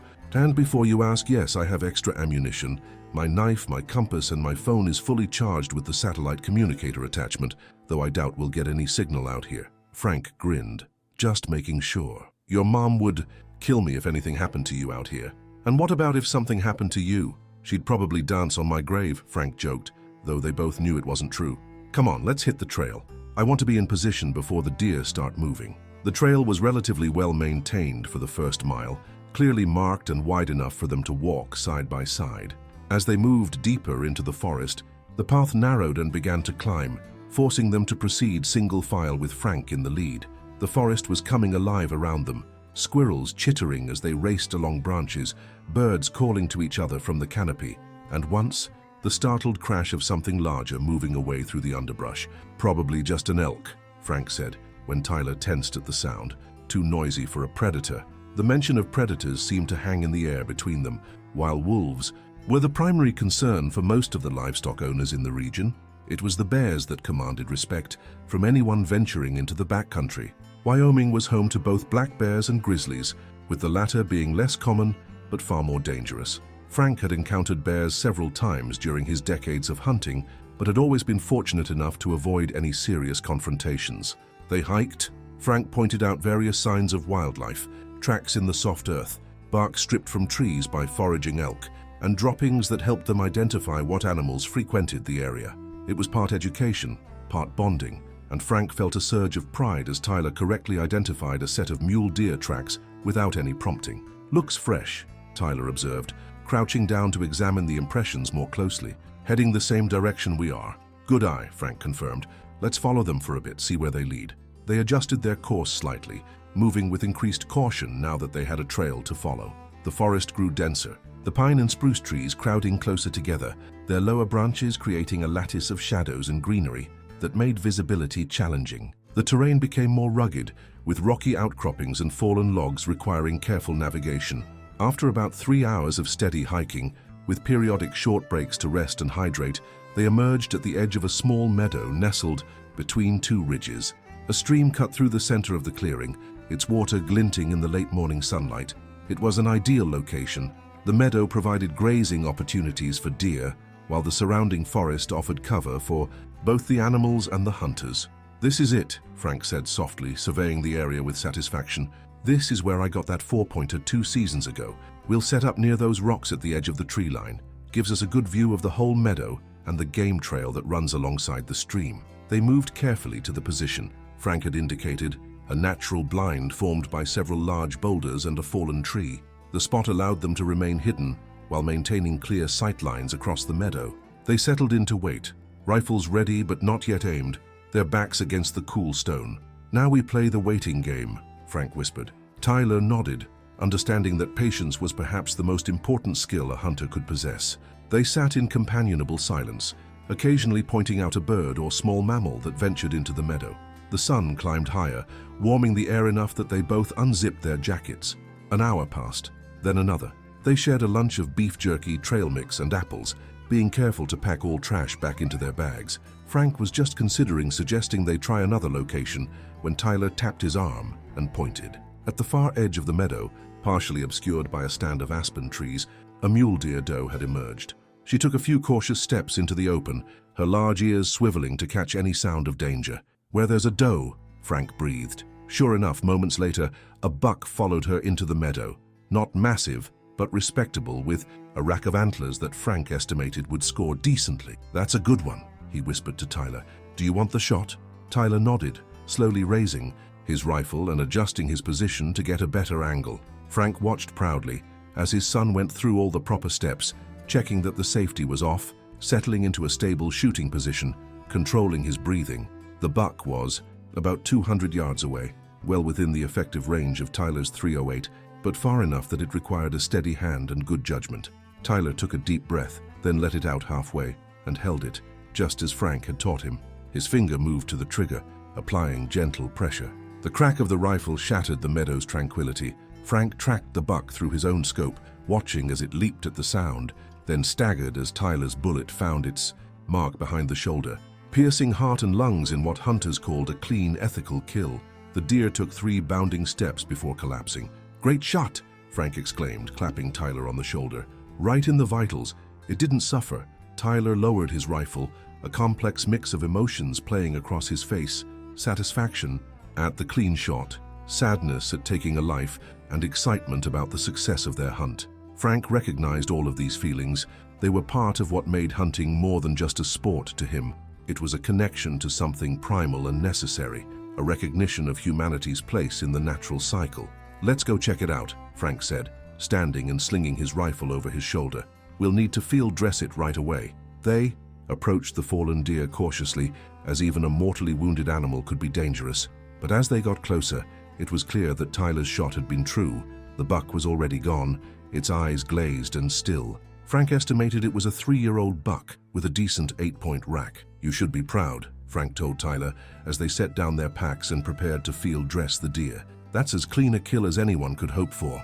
Tyler nodded, setting his rifle aside and reaching for the hunting knife on his belt. "What do we do first?"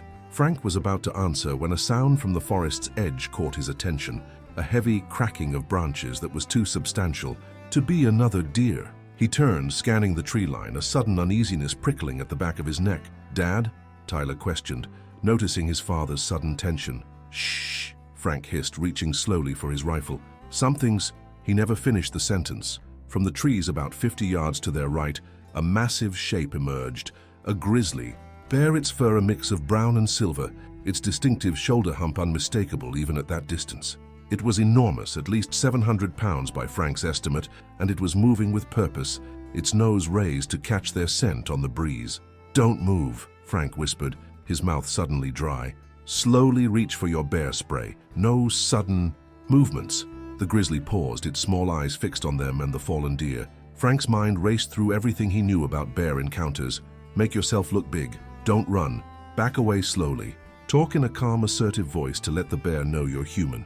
"Hey, bear," he called out, trying to keep his voice steady. "We see you there. We don't want any trouble." The bear huffed, a deep sound that carried across the meadow.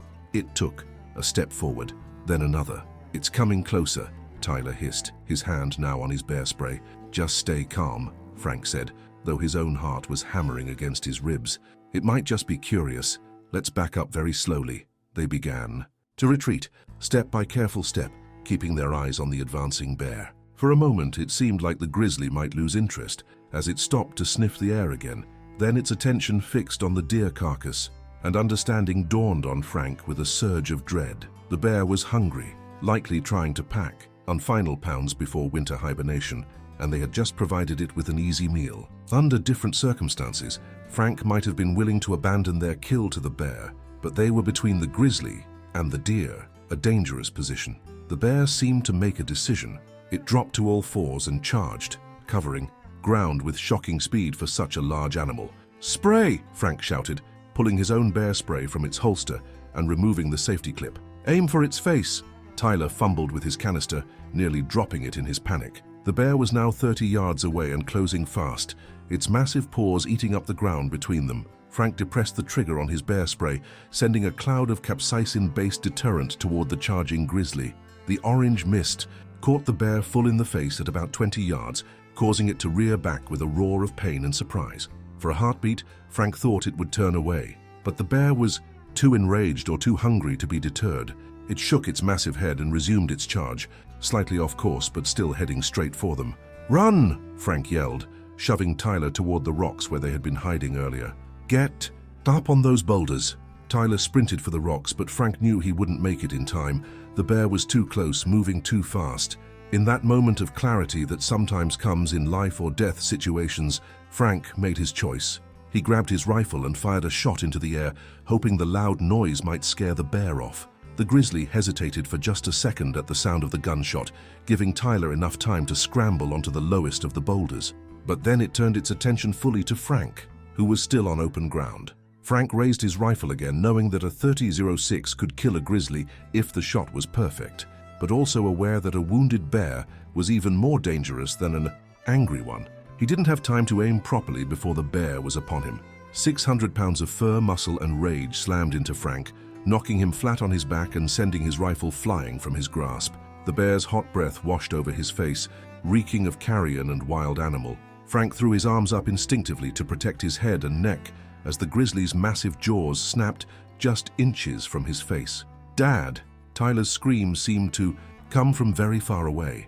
The bear's claws raked across Frank's chest and arms, tearing through his hunting jacket and the clothing beneath as if they were tissue paper. Pain exploded across his consciousness, bright and hot, but survival instinct kept him fighting.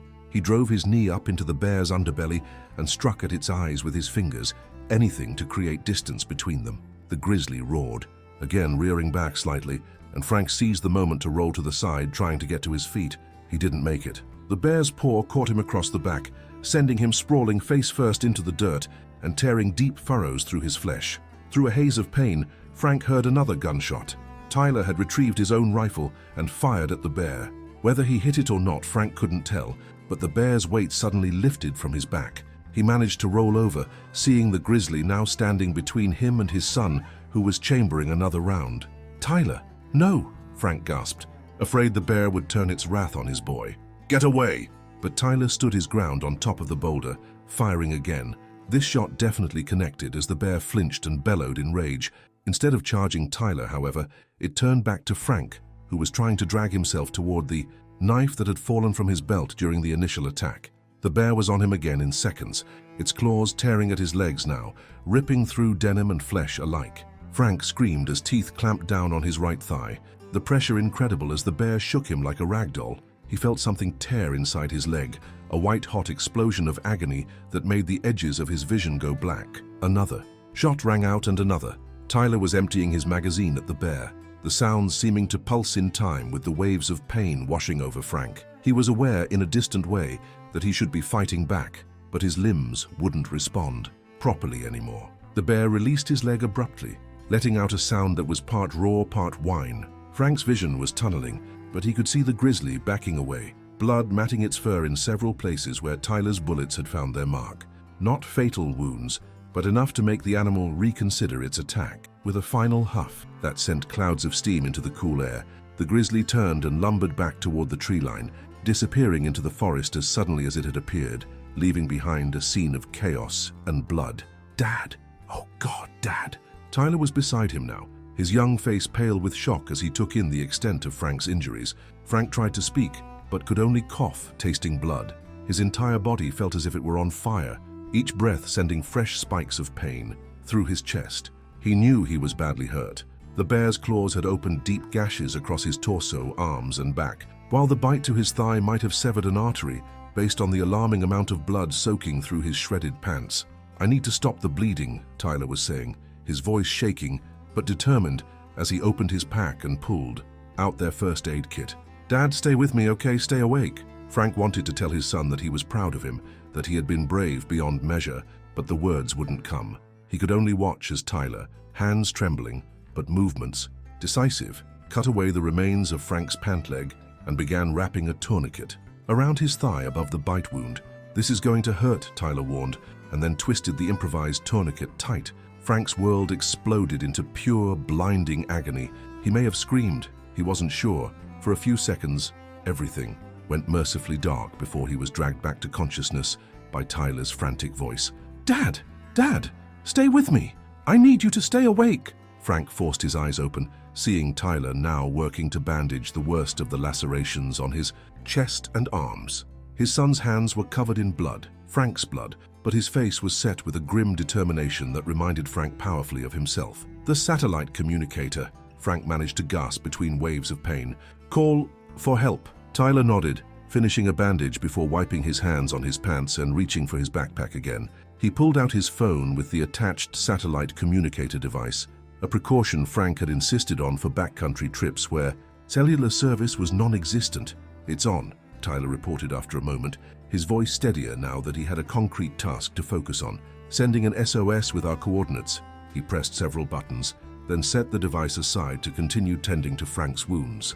"The bear," Frank began. "It's gone," Tyler assured him, applying pressure to a particularly nasty gash on Frank's forearm. "I hit it at least twice, maybe 3 times. Not enough to kill it, but enough to make it think twice." Frank nodded weakly, relief washing through him. Not for himself, he was in too much pain to feel much beyond the immediate reality of his injuries, but for Tyler, his son was safe. That was what mattered. Time began to blur for Frank after that. He drifted in and out of awareness, the pain sometimes receding to a dull roar, other times sharpening until he thought he might pass out from its intensity. Tyler kept talking to him, a constant stream of words that Frank couldn't always follow but that anchored him to consciousness. "Help is coming, Dad. They've received our SOS. Just hang in there, okay? I've got the bleeding mostly stopped. You're going to be fine." Frank wasn't sure how much time had passed when he became aware of a new sound cutting through the forest's ambient noise, the rhythmic thudding of helicopter rotors. Tyler jumped up, waving his bright orange vest over his head as the helicopter circled the meadow once, then began to descend. "They're here, Dad! The rescue team is here!" Frank managed a weak smile. The pain was still there, but it had taken on a strange distant quality, as if it belonged to someone else. He knew that wasn't a good sign. Shock was setting in, but he couldn't bring himself to care much. Tyler was safe, and help had arrived. That was enough. The helicopter touched down at the far end of the meadow, its rotors sending ripples through the grass. 2 figures in uniform sprang out, carrying medical equipment as they sprinted toward where Frank lay, with Tyler kneeling beside him. "What happened?" the first rescuer asked, as she dropped to her knees next to Frank, already assessing his injuries with professional efficiency. "Grizzly attack," Tyler explained, his voice cracking with the strain of the past hour. "It came after us when we were field dressing a deer. I shot it several times and it eventually left, but not before." He gestured helplessly at his father's mangled body.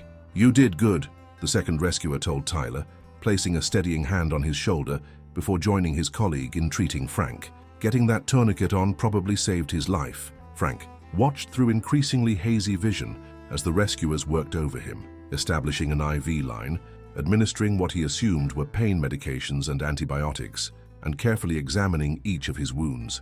The female rescuer, her name tag read Martinez, kept up a steady stream of reassuring talk. "Mr. Johnson, you're doing great.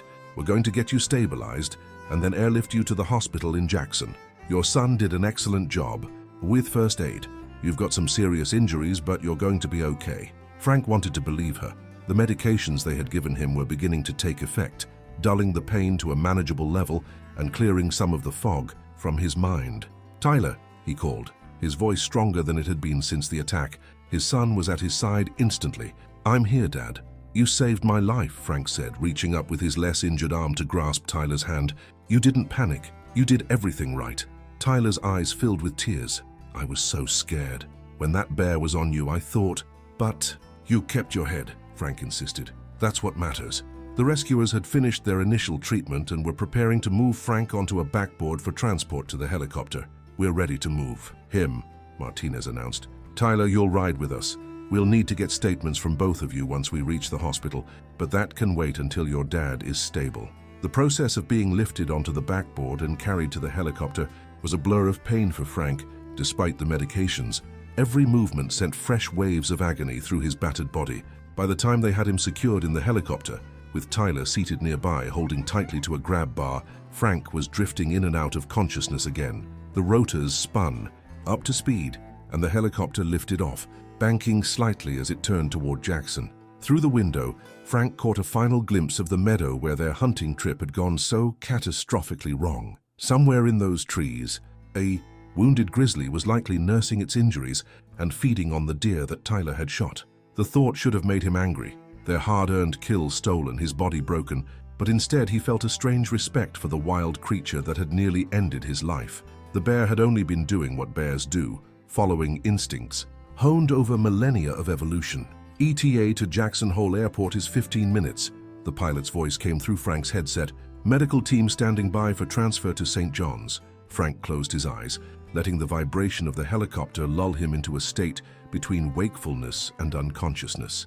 The pain was still there, but distant now, like thunder on the horizon. He was vaguely aware of Tyler watching him anxiously, of the flight medic checking his vital signs regularly, of the spectacular Teton Range passing beneath them. The helicopter touched down at Jackson Hole Airport, where an ambulance was waiting on the tarmac.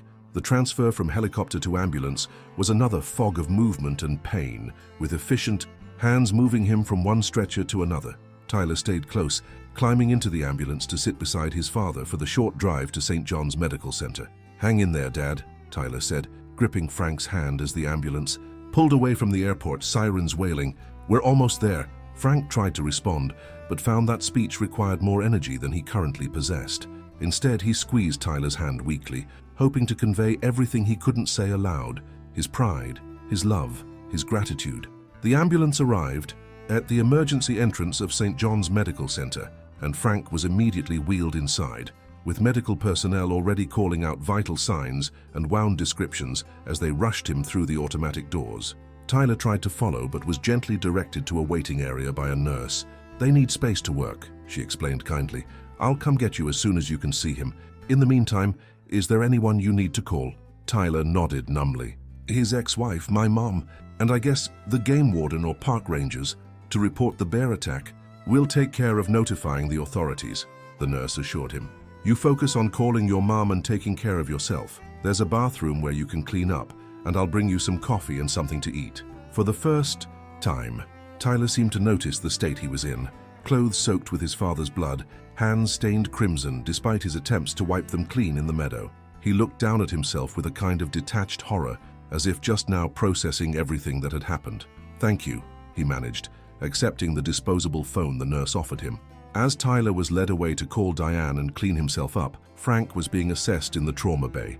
His consciousness had faded to a series of impressions rather than a coherent narrative. Bright lights overhead, voices calling for blood products and antibiotics, the cold bite of scissors as they cut away what remained of his clothing, the pressure of many hands working on different parts of his body simultaneously.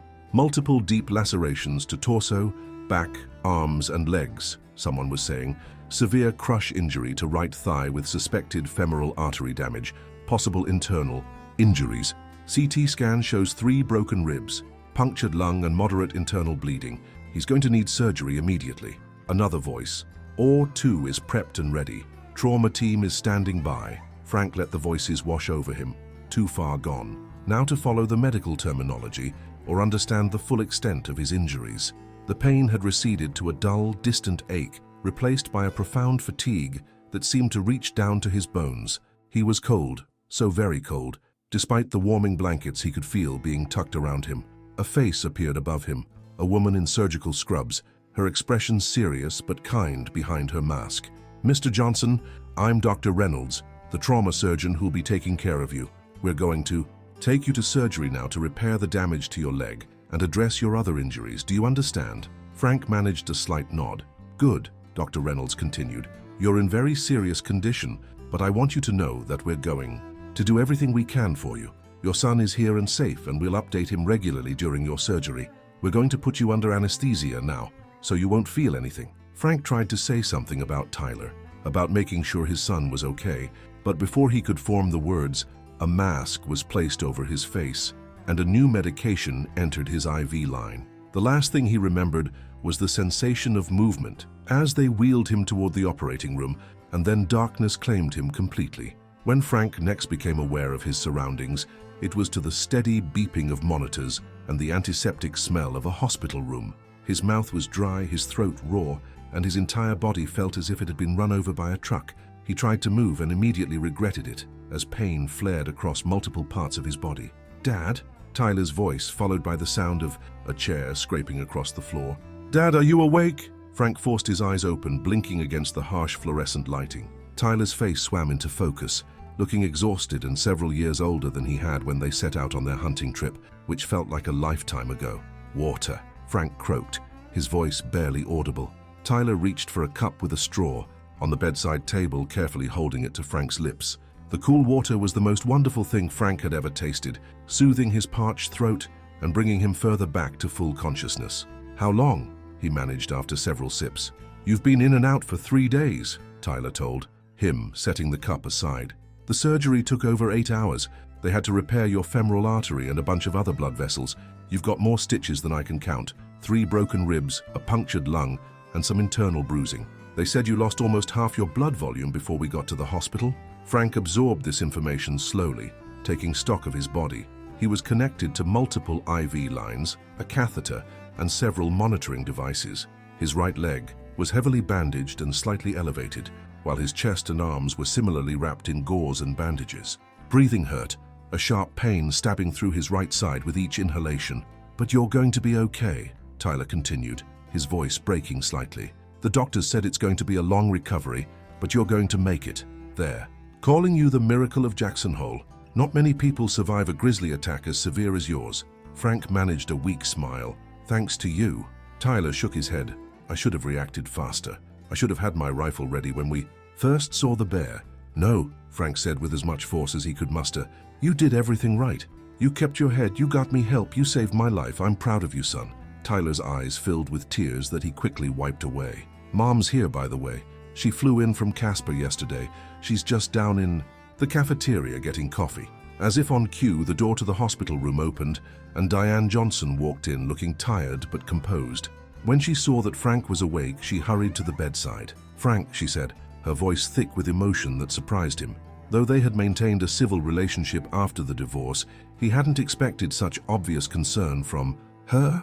"Thank God you're awake. The doctors weren't sure when you'd come around." "Can't get rid of me that easily," Frank attempted to joke, though the effect was somewhat undermined by the weakness of his voice. Diane gave him a look that was half exasperation, half relief. "Only you would make jokes after nearly being killed by a bear." Her expression softened. "Tyler told me what happened, how you pushed him toward the rocks, how you distracted the bear so he could get to safety." Frank looked at his son, who was watching the exchange with a certain wariness that suggested he wasn't entirely comfortable seeing his parents together in this context. "Any parent would have done the same," Frank said simply. "Maybe, Diane, Acknowledged. But not every parent would have survived to tell about it. She reached out hesitantly, then seemed to make up her mind and took Frank's less injured hand in hers. You're going to need a lot of help during your recovery. I've talked to Tyler, and we think it might be best if you stay with me in Casper. Once you're released from the hospital. My house has that guest room on the first floor, so you won't have to deal with stairs. Frank was too stunned by the offer to respond immediately. The thought of being dependent on his ex-wife, of being dependent on anyone, was difficult to swallow. He had always prided himself on his self-sufficiency, his physical strength and capability. Now, lying in a hospital bed, held together by sutures and medical technology, the full impact of how his life had changed in the space of a few hours began to sink in. We don't have to decide anything right now, Diane said, correctly interpreting his silence. The doctors say you'll be here for at least another week, maybe 2, depending on how your recovery progresses. We have time to figure things out. Frank nodded, grateful for the reprieve. Has anyone said how long until I can walk? Again? Tyler and Diane exchanged a glance that sent a chill through Frank's battered body. The damage to your leg was extensive, Tyler finally said. The bear's teeth crushed your femur and tore through a lot of muscle and connective tissue. They were able to save the leg, but you're looking at months of physical therapy, and the doctors said there's a good chance you'll need a cane or some other assistance permanently. The news hit Frank like a physical blow. He closed his eyes, trying to process the reality of his new limitations. He had been an active man all his life, hunting, fishing, hiking, working construction. The thought of being permanently disabled, of never again moving through the wilderness with the ease and confidence he had always taken for granted, was almost too much to bear. I'll leave you two to talk, Diane said, seeming to sense that Frank needed space to absorb this information. I'll be back in a bit with some real food. The nurse said you can try clear liquids and soft foods now that you're awake. After she left, a heavy silence fell over the room.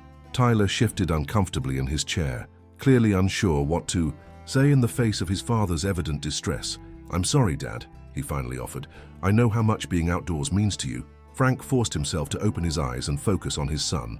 Not your fault, he said firmly. And listen to me. This doesn't change who I am. It'll be hard and I'll have some adjusting to do, but I'm still me.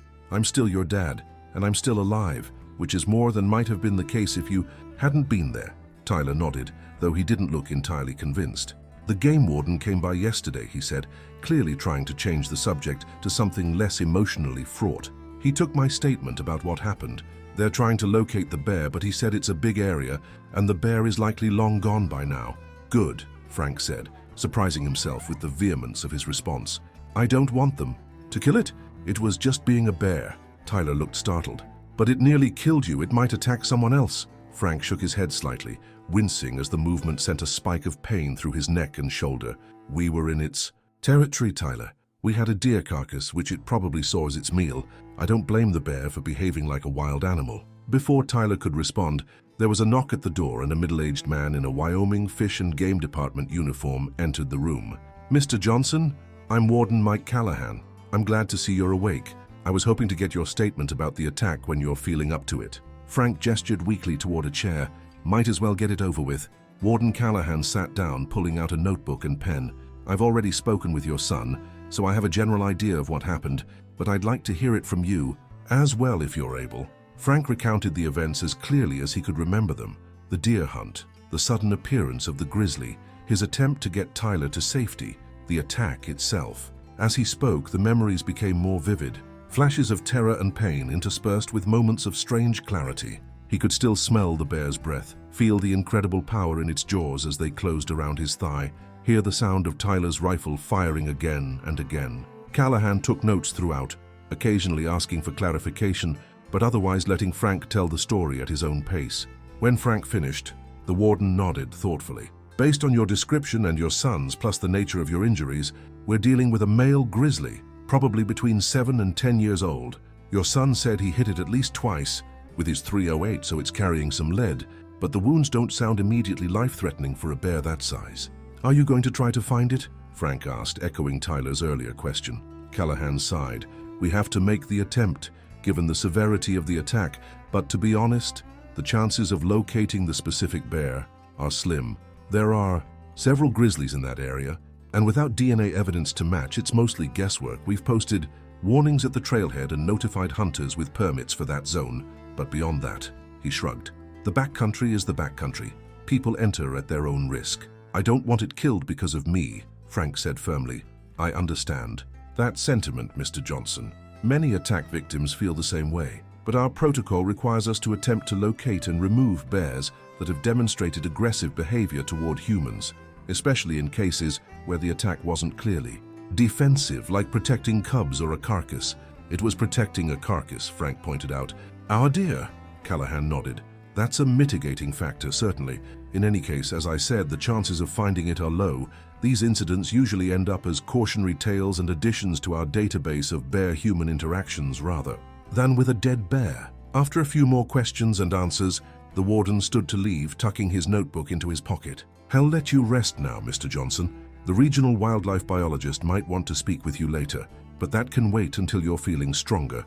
In the meantime, focus on healing up. Thank you, Frank said, exhaustion beginning to overtake him again. The conversation had drained what little energy he had regained since waking. After Callahan left, Tyler stood up from his chair. I should probably let you sleep. The nurses said not to tire you out too much on your first day being really awake. Frank wanted to ask him to stay, to keep talking, to distract him from the pain and the unwelcome thoughts about his future. But he could see that Tyler was exhausted too.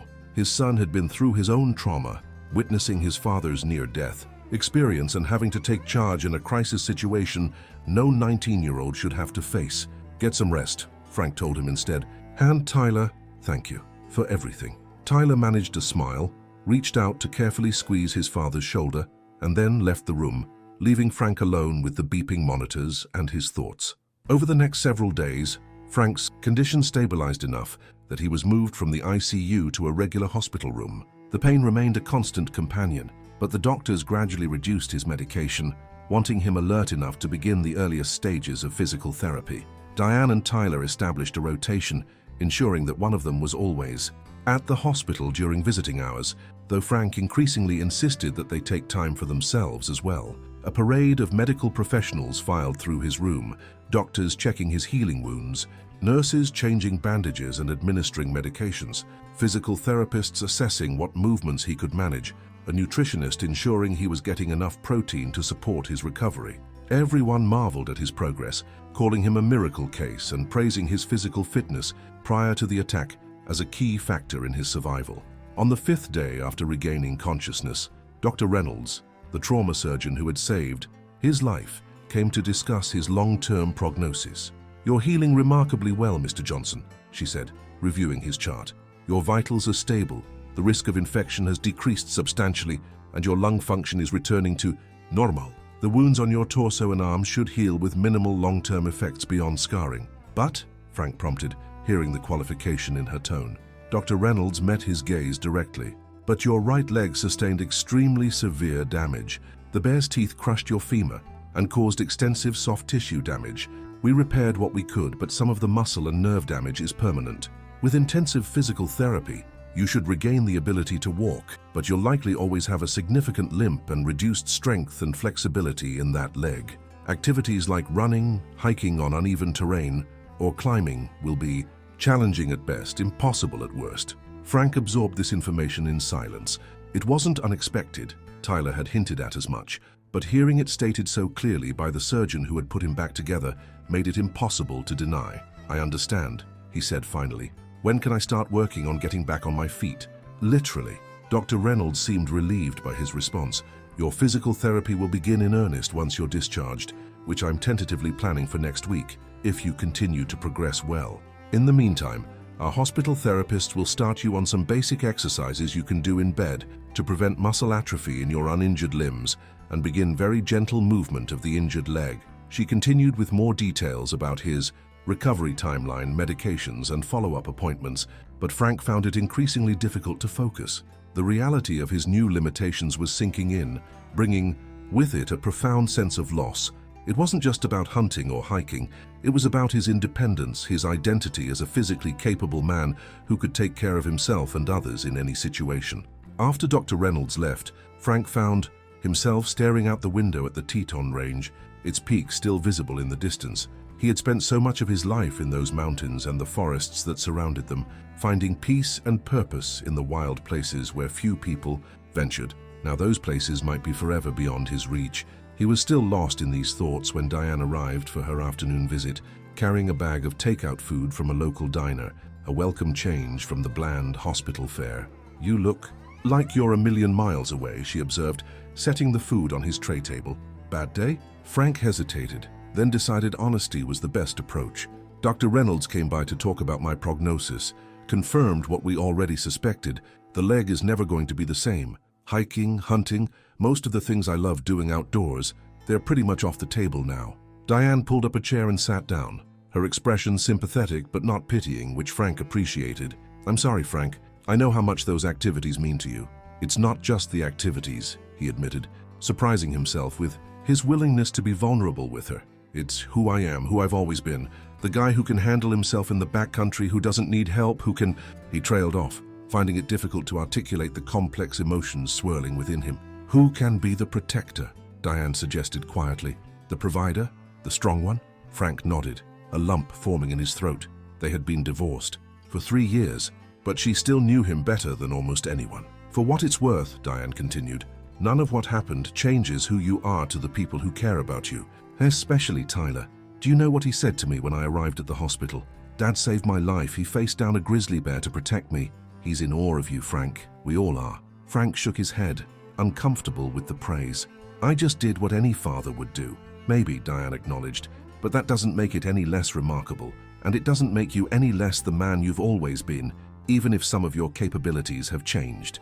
They ate together, in companionable silence, the conversation shifting to more mundane topics, updates on mutual friends, news from Casper, Tyler's plans for the upcoming semester at college. It was almost like old times, before the arguments and growing distance had fractured their marriage beyond repair. "I've been thinking about your offer," Frank said, as they finished their meal, "about staying with you during the initial recovery, period." Diane looked at him expectantly. "I appreciate it more than I can say," he continued, "but I think I need to try to manage on my own, at least partly. My apartment in Casper has an elevator, so getting in and out won't be an issue.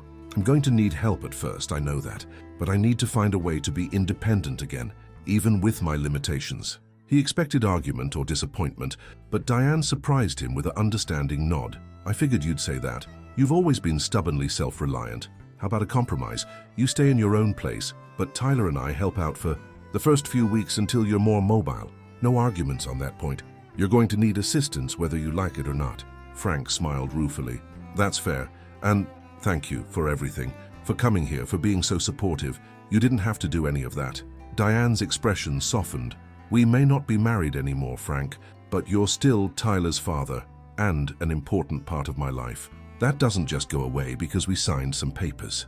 The conversation with Diane marked a turning point in Frank's mental approach to his recovery. While he still experienced moments of frustration and grief for the capabilities he had lost, he began to focus more on what he could control: his attitude, his engagement with therapy, his determination to regain as much function as possible. The physical therapists who visited his room daily were impressed by his dedication, though they frequently had to remind him not to push too hard too soon. Frank channeled the same determination that had made him successful in construction and hunting into the seemingly simple tasks of moving his injured leg, strengthening his upper body, and preparing for the challenges of life after discharge. 9 days after regaining consciousness, Frank was deemed stable enough to leave the hospital. The discharge process took most of the morning, with various medical professionals providing instructions for wound care, medication management, and a detailed physical therapy regimen. Frank listened attentively, aware that his recovery would depend largely on his own discipline in following these guidelines.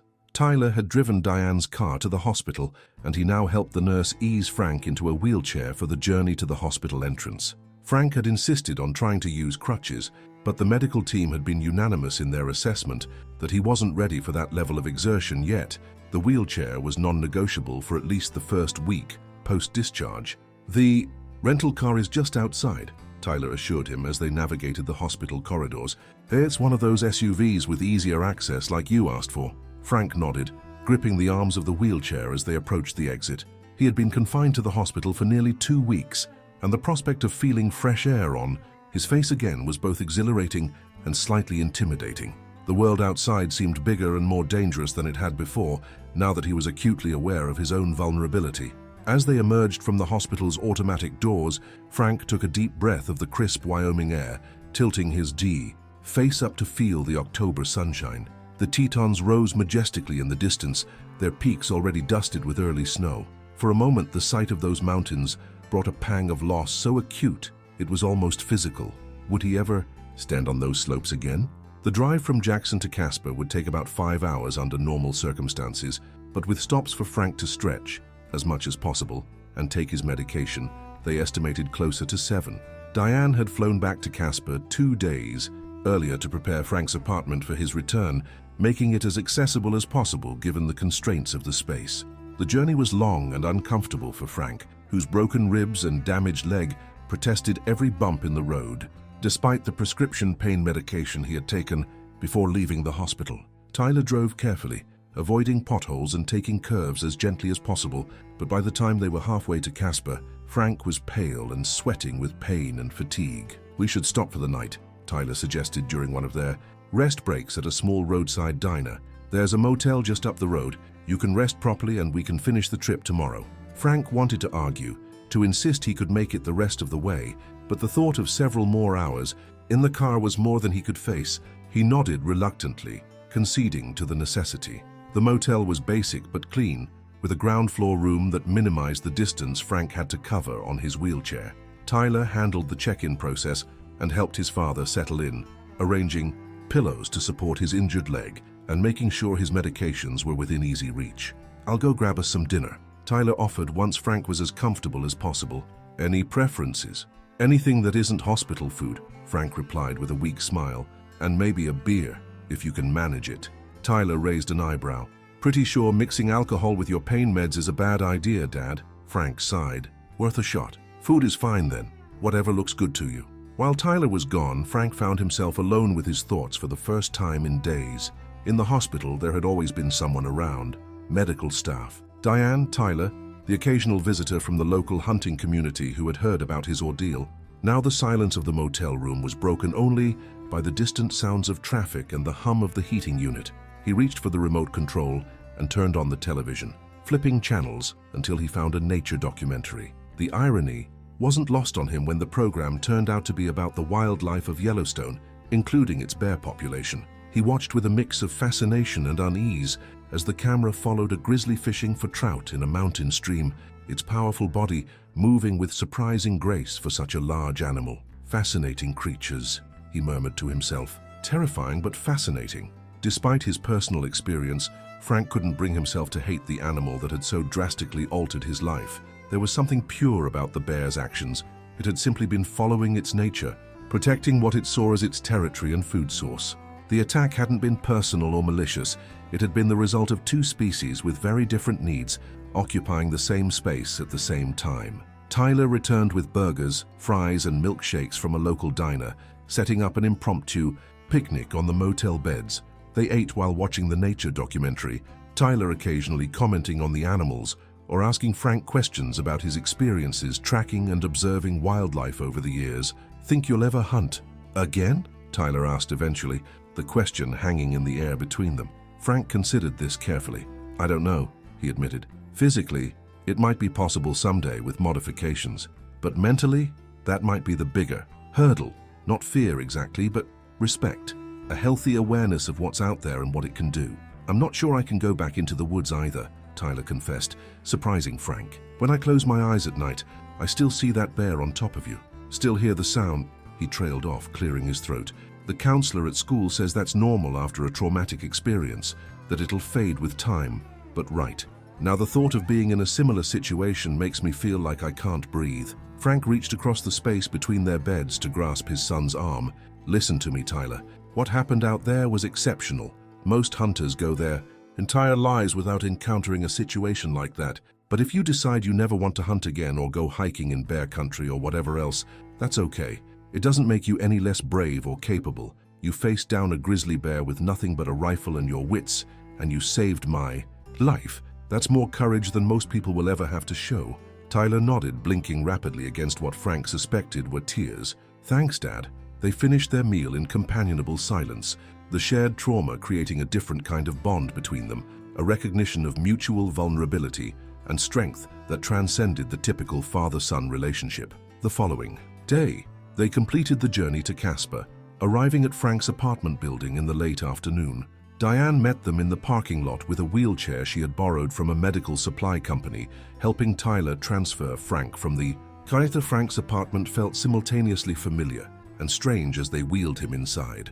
Diane had clearly been hard at work preparing for his arrival. Furniture had been rearranged to create wider pathways for the wheelchair. A hospital-style bed had been set up in the living room to avoid the need to navigate to the bedroom, and the bathroom had been outfitted with grab bars and a shower chair. "I hope this works," Diane said, watching anxiously as Frank took in the changes. The physical therapist advised on what modifications would be most helpful. "It's perfect," Frank assured her, touched by the effort she had put into making his homecoming as smooth as possible. "Thank you." The next several weeks fell into a routine of sorts. Tyler returned to college but drove the 2 hours from Laramie to Casper every weekend to help out. Diane stopped by most evenings after work, bringing home-cooked meals that could be easily reheated and taking care of errands. Frank couldn't manage. His construction colleagues visited regularly, keeping him updated on job site gossip and promising his position would be waiting when he was ready to return, even if in a modified capacity. Physical therapy became the cornerstone of Frank's days. 3 times a week, a therapist named Brian would arrive to put Frank through a series of increasingly demanding exercises designed to restore as much function as possible to his damaged leg. The sessions were grueling, often leaving Frank exhausted and in pain, but he attacked them with grim determination, focusing on each small improvement as a victory. "You're making remarkable progress," Brian commented during a session about a month after Frank's return to Casper. "Most patients with injuries this severe wouldn't be where you are for at least another month or 2. Frank, sweating and breathing heavily from the exertion of practicing standing transfers from wheelchair to couch, nodded in acknowledgement. Of the praise. "Not moving fast enough for my taste." Brian chuckled. "Patience isn't your strong suit, is it? Look, Frank, I understand the frustration, but you need to recognize how far you've come. When I first saw your medical reports, I thought you'd be lucky to be taking supported steps by Christmas. Now I think we might have you on crutches before Thanksgiving." The prospect was encouraging, but Frank's mind immediately leapt to what would come after crutches. A cane? A permanent limp?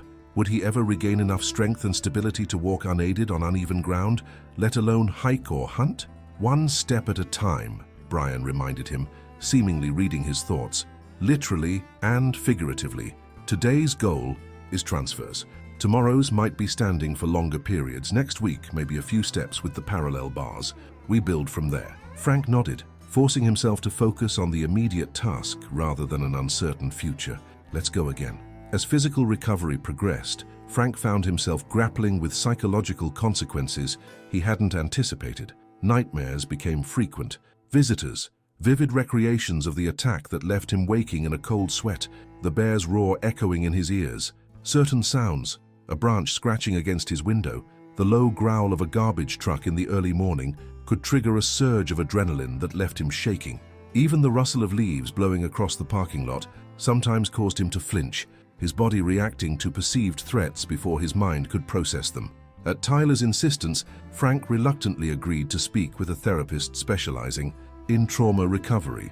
Dr. Karen Levine was a straightforward woman in her 50s who approached Frank's situation with a practical matter-of-factness that he appreciated. "What you're experiencing is textbook post-traumatic stress," she explained during their first session. "Your body and brain are still processing an event where you genuinely believed you might die. It's going to take time for your nervous system to recognize that you're safe now." "How long?" Frank asked, unconsciously rubbing at his thigh, where the bear's teeth had left deep permanent scars beneath his jeans. "That varies from person to person," Dr. Levine replied honestly. "But there are techniques we can work on to help manage the symptoms and gradually desensitize your response to triggers. The good news is, you're already doing one of the most effective things for trauma recovery, focusing on physical healing and regaining function. That gives your brain concrete evidence that you're moving forward, that the danger is in the past." Over the following weeks, Frank worked with Dr. Levine on grounding techniques to use when anxiety spiked, methods for interrupting nightmares, and gradual exposure to triggers in controlled settings. The progress was less tangible than his physical therapy achievements, but no less significant. Slowly, the nightmares became less frequent, the startle responses less intense, the moments of panic less overwhelming. By mid-December, approximately 2 months after the attack, Frank had graduated from the wheelchair to crutches for most of his movement around the apartment. The transition represented a major milestone in his recovery, allowing him a level of independence that had been sorely missed. He could now prepare simple meals for himself, handle basic personal care without assistance, and even venture out for short excursions to nearby shops or the physical therapy center. His medical team had been adamant about one point, however: he was not yet cleared to drive. The strength and coordination in his right leg, while improving, were not reliable enough for the precise movements required to operate a vehicle safely. This restriction chafed at Frank's sense of self-sufficiency, forcing him to rely on others for transportation to appointments and errands beyond walking distance. It was during this period of increased but still limited independence that Frank received an unexpected visit.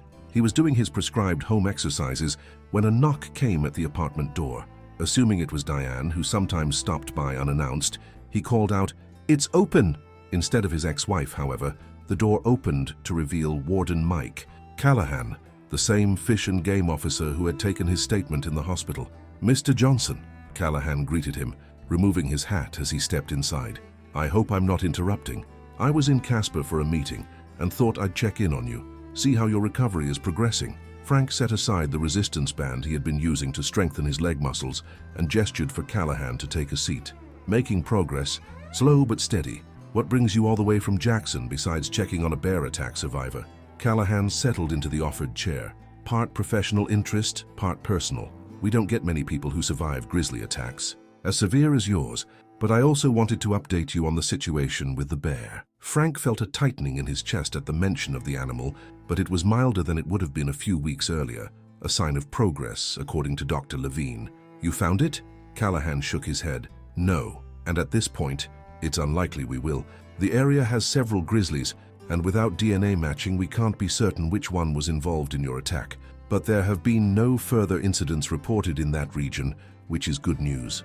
Relief washed through Frank. Despite everything, he had been sincere in his desire not to see the bear killed because of what had happened. "That is good news. I brought something else that might interest you," Callahan continued, reaching into his jacket pocket and pulling out several photographs. "These were taken by a trail camera about 10 miles from where your attack occurred, about a week afterward. Based on size and markings, our wildlife biologists believe this could be your bear." He handed the photos to Frank, who accepted them with hands that trembled slightly. The images showed a massive grizzly moving through a forest clearing at dusk. Even in the grainy black and white trail camera footage, the bear's size was impressive, its distinctive shoulder hump clearly visible. In one photo, the animal appeared to be favoring its left side slightly, possibly where Tyler's bullets had found their mark. Frank stared at the images, feeling a complex mixture of emotions: fear, certainly, but also a strange sense of connection with the creature that had so drastically altered his life. In the photos, the bear wasn't a monster or a symbol of his trauma. It was simply a wild animal going about its business, oblivious to the human significance attached to its actions. "You can keep those if you'd like," Callahan offered, when Frank remained silent. "Some survivors find it helpful to have a concrete image of what they faced. Others prefer not to be reminded. Either way is understandable." Frank nodded, still studying the photos. "I'll keep them, thank you." He looked up at the warden. "Do you think it will attack someone else?" Callahan considered the question carefully. "It's impossible to predict with certainty, but based on the circumstances of your encounter, I'd say it's no more likely than any other grizzly in the region. Your attack was what we classify as a defensive response to a perceived threat to a food source, the deer you had shot. It wasn't predatory behavior where the bear was hunting humans as prey. Those are the cases that concern us most from a public safety perspective. So it just saw us as competition for food," Frank mused. "Nothing personal." "Exactly," Callahan confirmed. "Bears don't hold grudges or develop tastes for human blood like in the old stories. They're incredibly intelligent animals with complex behaviors, but at the end of the day, they're driven by basic needs: food, territory, protection of young." They talked for a while longer, with Callahan sharing information about bear behavior and ecology that Frank found surprisingly interesting. By the time the warden left, promising to stay in touch with any significant updates, Frank felt a shift in his perspective on the attack, a small but meaningful step towards seeing it as an unfortunate natural encounter rather than a defining trauma. The holiday season brought Tyler home from college for winter break, and an increase in social gatherings that pushed Frank further out of the comfortable routine he had established. Diane hosted a Christmas Eve dinner at her house, inviting several mutual friends and family members who were eager to see Frank and hear his story firsthand. The evening proved more challenging than Frank had anticipated. While he appreciated the support and genuine concern from everyone present, he found himself repeating the same sanitized version of events over and over, editing out the most traumatic details and downplaying the ongoing struggles of his recovery. By the time dinner was served, he was exhausted from the social performance and the constant reminder of the attack. Tyler, noticing his father's fatigue, provided a welcome interruption. "Hey Dad, let me show you what Mom did with the garage. She's set up a workout space that might be good for your therapy exercises." Frank seized the opportunity for a brief escape, following Tyler out to the garage on his crutches. Once they were alone, he leaned against a workbench, letting out a heavy sigh. "Thanks for the rescue." Tyler smiled knowingly. "Figured you could use a break from being the main attraction. Everyone means well, but it's a lot, isn't it?" Frank nodded. "It's strange. Part of me wants to talk about it, to process what happened, but not like this, not as some exciting adventure story with a happy ending. The reality was messier, scarier, and it's not over. I'm still dealing with it every day." "You don't have to be the stoic mountain man all the time, you know," Tyler said, surprising Frank with his insight. "It's okay to admit it's hard. It's okay to not be okay." Frank studied his son, struck by the maturity he was displaying. The attack had changed Tyler too, forcing him to confront mortality and vulnerability in ways most 19-year-olds never had to consider.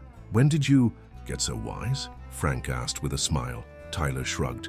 "I've been talking to someone too, a counselor at the university. After what happened, I needed to process it. She's helped me understand that strength isn't about never breaking down. It's about how you put yourself back together afterward." Frank reached out to squeeze his son's shoulder, a gesture of both affection and gratitude. "I'm proud of you for getting help. Wiser than your old man in that respect. It took me weeks to agree to see Dr. Levine." "Well, stubbornness runs in the family," Tyler replied with a grin. "Ready to go back in, or should we hide out here a bit longer?" Frank considered the question. "Few more minutes of peace wouldn't hurt. Then we'll face the interrogation together." As the new year began, Frank's progress accelerated. He transitioned from crutches to a cane for most activities, regained medical clearance to drive short distances, and returned to work at the construction company on a part-time basis, handling administrative and planning tasks that didn't require physical labor. His medical team was pleased with his recovery, though they remained cautious about setting expectations for long-term function. "The nerve damage in your thigh means you'll likely always have some degree of weakness and limited sensation in that leg," Dr. Reynolds explained during a follow-up appointment in early February. "But given where you started, your progress has been remarkable. I wouldn't rule out the possibility of returning to modified versions of the activities you enjoyed before, with appropriate precautions." Frank had been contemplating this possibility for weeks. While he had accepted that he might never hunt or hike exactly as he had before, the thought of giving up his connection to the outdoors entirely was unbearable. He had begun researching adaptive equipment for outdoor activities, specialized hiking poles, mobility aids designed for uneven terrain, modified hunting blinds that eliminated the need for stalking game. As February turned to March and the worst of winter's grip on Wyoming began to loosen, Frank found himself increasingly drawn to the idea of testing his new capabilities in a controlled outdoor setting. After discussing it with both his physical therapist and Dr. Levine, he decided to attempt a short nature walk on a paved trail at a local state park. He invited Tyler to join him, wanting his son to be part of this step forward, but also recognizing that Tyler might have his own hesitations about returning to outdoor activities. To his relief, Tyler agreed readily, suggesting they make it an afternoon outing when he came home for a weekend visit. The day they chose was unseasonably warm for early March in Wyoming, with clear skies and temperatures in the low 50s. Frank C. felt a mix of anxiety and anticipation as they pulled into the parking lot of Edness Kimball Wilkins State Park, a developed recreation area along the North Platte River that featured accessible pathways and frequent benches, ideal for a first test of his outdoor mobility. "You okay?" Tyler asked as they prepared to leave the car, noticing Frank's tight grip on his cane. Frank nodded, taking a deep breath of the fresh spring air, Just feels strange to be out here again, good strange mostly. They started down the paved riverfront trail at a slow pace, Frank concentrating on the mechanics of walking with his cane on terrain that, while smooth, was less predictable than the floors of his apartment or the therapy center. The familiar weight of a day pack on his shoulders, containing water, snacks, a first aid kit, and yes, a canister of bear spray, felt both comforting and slightly surreal. As they walked, Frank found himself increasingly aware of the natural world around them, the calls of returning migratory birds, the buds beginning to form on riverside cottonwoods, the occasional splash of a fish jumping in the river.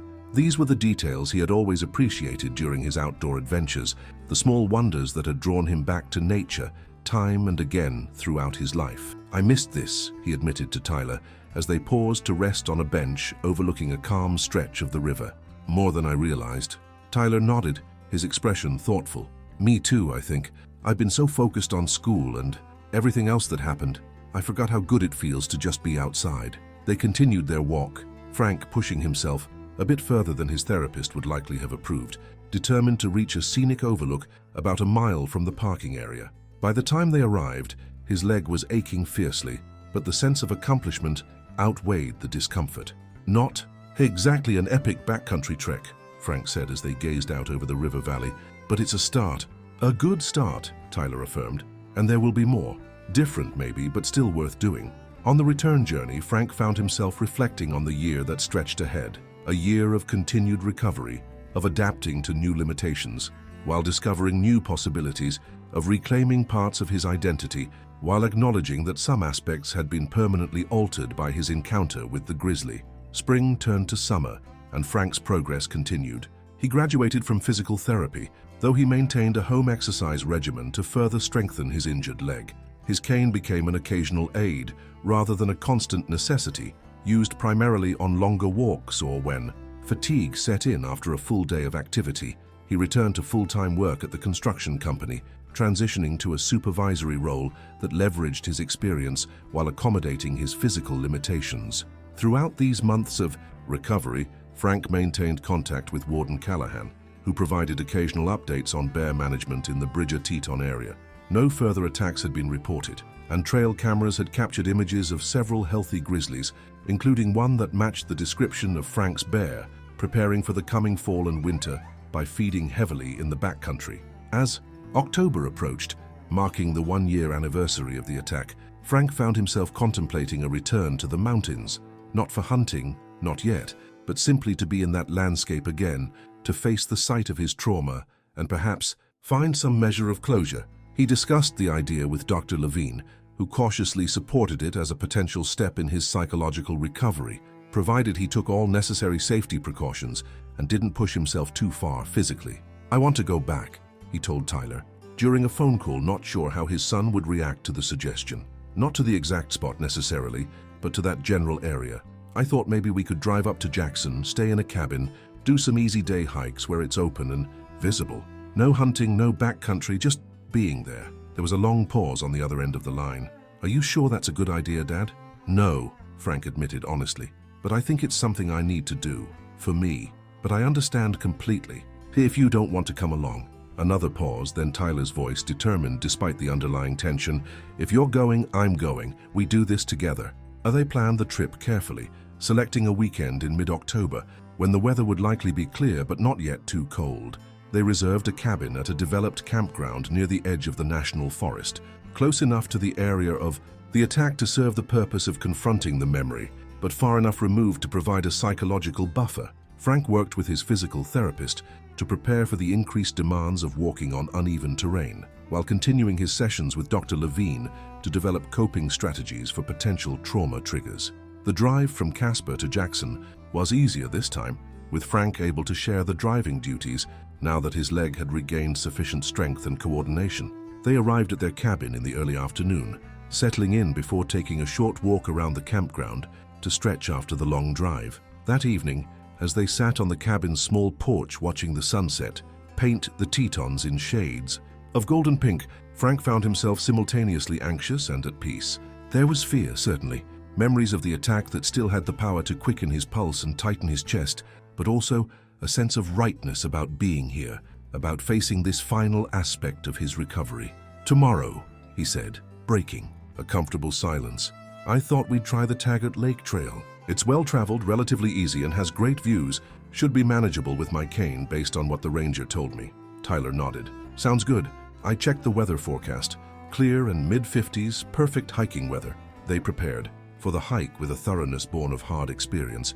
Layered clothing, extra food and water, first aid supplies, charged phones with satellite communicators, and most importantly, bear spray for each of them. While bears were less active in mid-October, as they prepared for hibernation, neither man was willing to take chances with safety. The Taggart Lake trailhead was busier than Frank had expected for an October weekday, with a dozen or so cars in the parking area when they arrived. The presence of other hikers was reassuring, both as potential assistance if his leg gave him trouble, and as additional human activity that would likely deter any bears in the vicinity. The trail itself was well maintained, with only moderate elevation changes that Frank could navigate with the help of his hiking poles, which had replaced his standard cane for this outing. They moved at a deliberate pace, stopping frequently to rest, hydrate, and appreciate the spectacular mountain scenery around them. It's strange, Frank commented during one such break, gazing out over the golden aspens that dotted the hillsides. Being back here, part of me feels like I should be terrified, but mostly I just feel, I don't know, reconnected, like I'm reclaiming something important. Tyler nodded thoughtfully. I get that. I was worried coming back would just trigger a bunch of bad memories, but it's actually kind of healing to see all this beauty again and remember that the bear was just one moment in all of this. He gestured to the expansive landscape around them. They continued to the lake, where they found a sunny rock outcropping for lunch. As they ate, Frank found himself scanning the tree line occasionally, an instinctive vigilance that he suspected would always be part of his outdoor experiences from now on. But the anxiety that had once accompanied such watchfulness had mellowed into a more manageable awareness, respect for the wild and its inhabitants rather than fear. On their return journey to the trailhead, they encountered a National Park Service ranger leading a small interpretive hike. The ranger, a woman in her 30s with Peterson on her nameplate, smiled as they approached.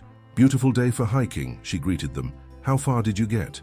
"All the way to the lake," Frank replied, a note of pride in his voice. "Not bad for an old guy with a rebuilt leg." Ranger Peterson's expression shifted from generic friendliness to curious interest. "Rebuilt leg?" Frank hesitated, then decided to share the abbreviated version of his story. "Grizzly attack about a year ago, just over the boundary in Bridger Teton. I was hunting with my son here." He nodded toward Tyler. "Wait," the ranger said, recognition dawning. "Are you Frank Johnson, the guy who survived that severe attack last October?" Frank blinked in surprise. "That's me. How did you know?" "Your case is actually used in our staff training now," she explained. "We discuss bear encounters and appropriate responses, and your experience comes up as an example of a predatory response to a perceived threat to a food source. I didn't realize you had recovered enough to be back on the trails. That's remarkable." Frank felt a complex mix of emotions at hearing that his trauma had been transformed into an educational case study. On one hand, it was strange to think of rangers and wildlife officials discussing the worst day of his life in classrooms and training sessions.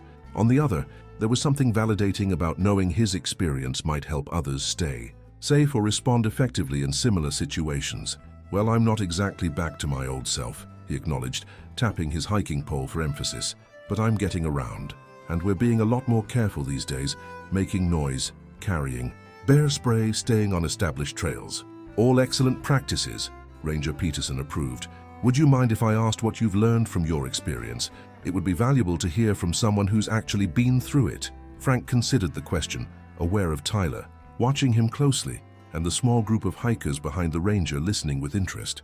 "I've learned that wilderness is real wilderness," he said finally. "Not a park, not a playground, but a place where we're guests in other creatures' homes. I've learned that preparation matters, that having the right gear and knowledge can mean the difference between life and death. But mostly, I've learned that survival isn't just about making it through the immediate crisis. It's about what comes after, how you rebuild yourself, physically and mentally." Ranger Peterson nodded, seeming genuinely moved by his response. "Thank you for sharing that. It's easy for us to get caught up in the technical aspects of wilderness safety, but the psychological component is just as important." After parting ways with the ranger and her group, Frank and Tyler completed the trail in thoughtful silence. The encounter had shifted something in Frank's perspective, hearing his experience described as a case study, a learning opportunity. for others, helped integrate it into a larger context beyond his personal trauma. That evening, as they sat beside a small campfire outside their cabin, Frank broached a subject he had been considering for months, but hadn't felt ready to discuss until now. "I've been thinking about going hunting again," he said, watching Tyler's expression carefully. "Not this season, probably not even next year, but eventually. Differently than before, more stationary, using blinds or stands rather than stalking, but getting back to it in some form." Tyler was quiet for several moments, poking at the fire with a stick. "Is that really what you want? Or is it about proving something to yourself?" "Both, maybe," Frank admitted. "Hunting was always more than just the kill for me. It was about connection to the land, to tradition, to my father and grandfather before me, to myself in a way that's hard to explain. I don't want the bear to take that from me permanently." Tyler nodded slowly. "I understand. And if and when you decide to try, I'll be there with you." He paused, then added, "Though maybe we should stick to areas with fewer grizzlies. Eastern Wyoming has plenty of deer and only black bears to worry about." Frank chuckled. "Deal. And what about you? Do you think you'll want to hunt again someday?" Tyler considered the question, his young face serious in the firelight. "I'm not sure. Part of me is still not afraid exactly, but respectful in a way I wasn't before. Like you said to that ranger, we're guests here and sometimes we're unwelcome ones, but I also don't want the bear to define the rest of my life. So maybe someday, with proper precautions." They talked late into the evening, the conversation flowing from hunting to Tyler's studies, from Frank's ongoing physical challenges to plans for future outdoor adventures adapted to his new capabilities. It was the most open they had been with each other about the attack and its aftermath, a shared processing of the experience that left both men feeling lighter. The following day, their last in the Jackson area, Frank suggested a drive. Not a hike, not a formal activity, just a drive along the forest roads near where the attack had occurred. Tyler agreed with some hesitation, and they set out after breakfast, the truck's heater keeping the October chill at bay as they followed increasingly familiar routes through the national forest. They didn't attempt to find the exact meadow where the attack had happened.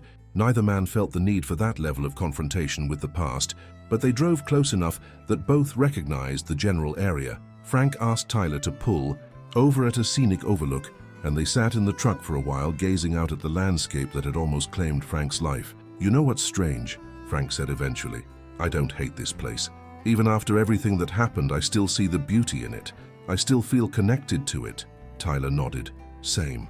It's like the bear was just being a bear. The forest was just being a forest. What happened was terrible, but it wasn't malicious, it just was." "Exactly," Frank agreed, feeling a surge of affection and pride for his son's insight. "Nature isn't good or evil. It just exists on its own terms.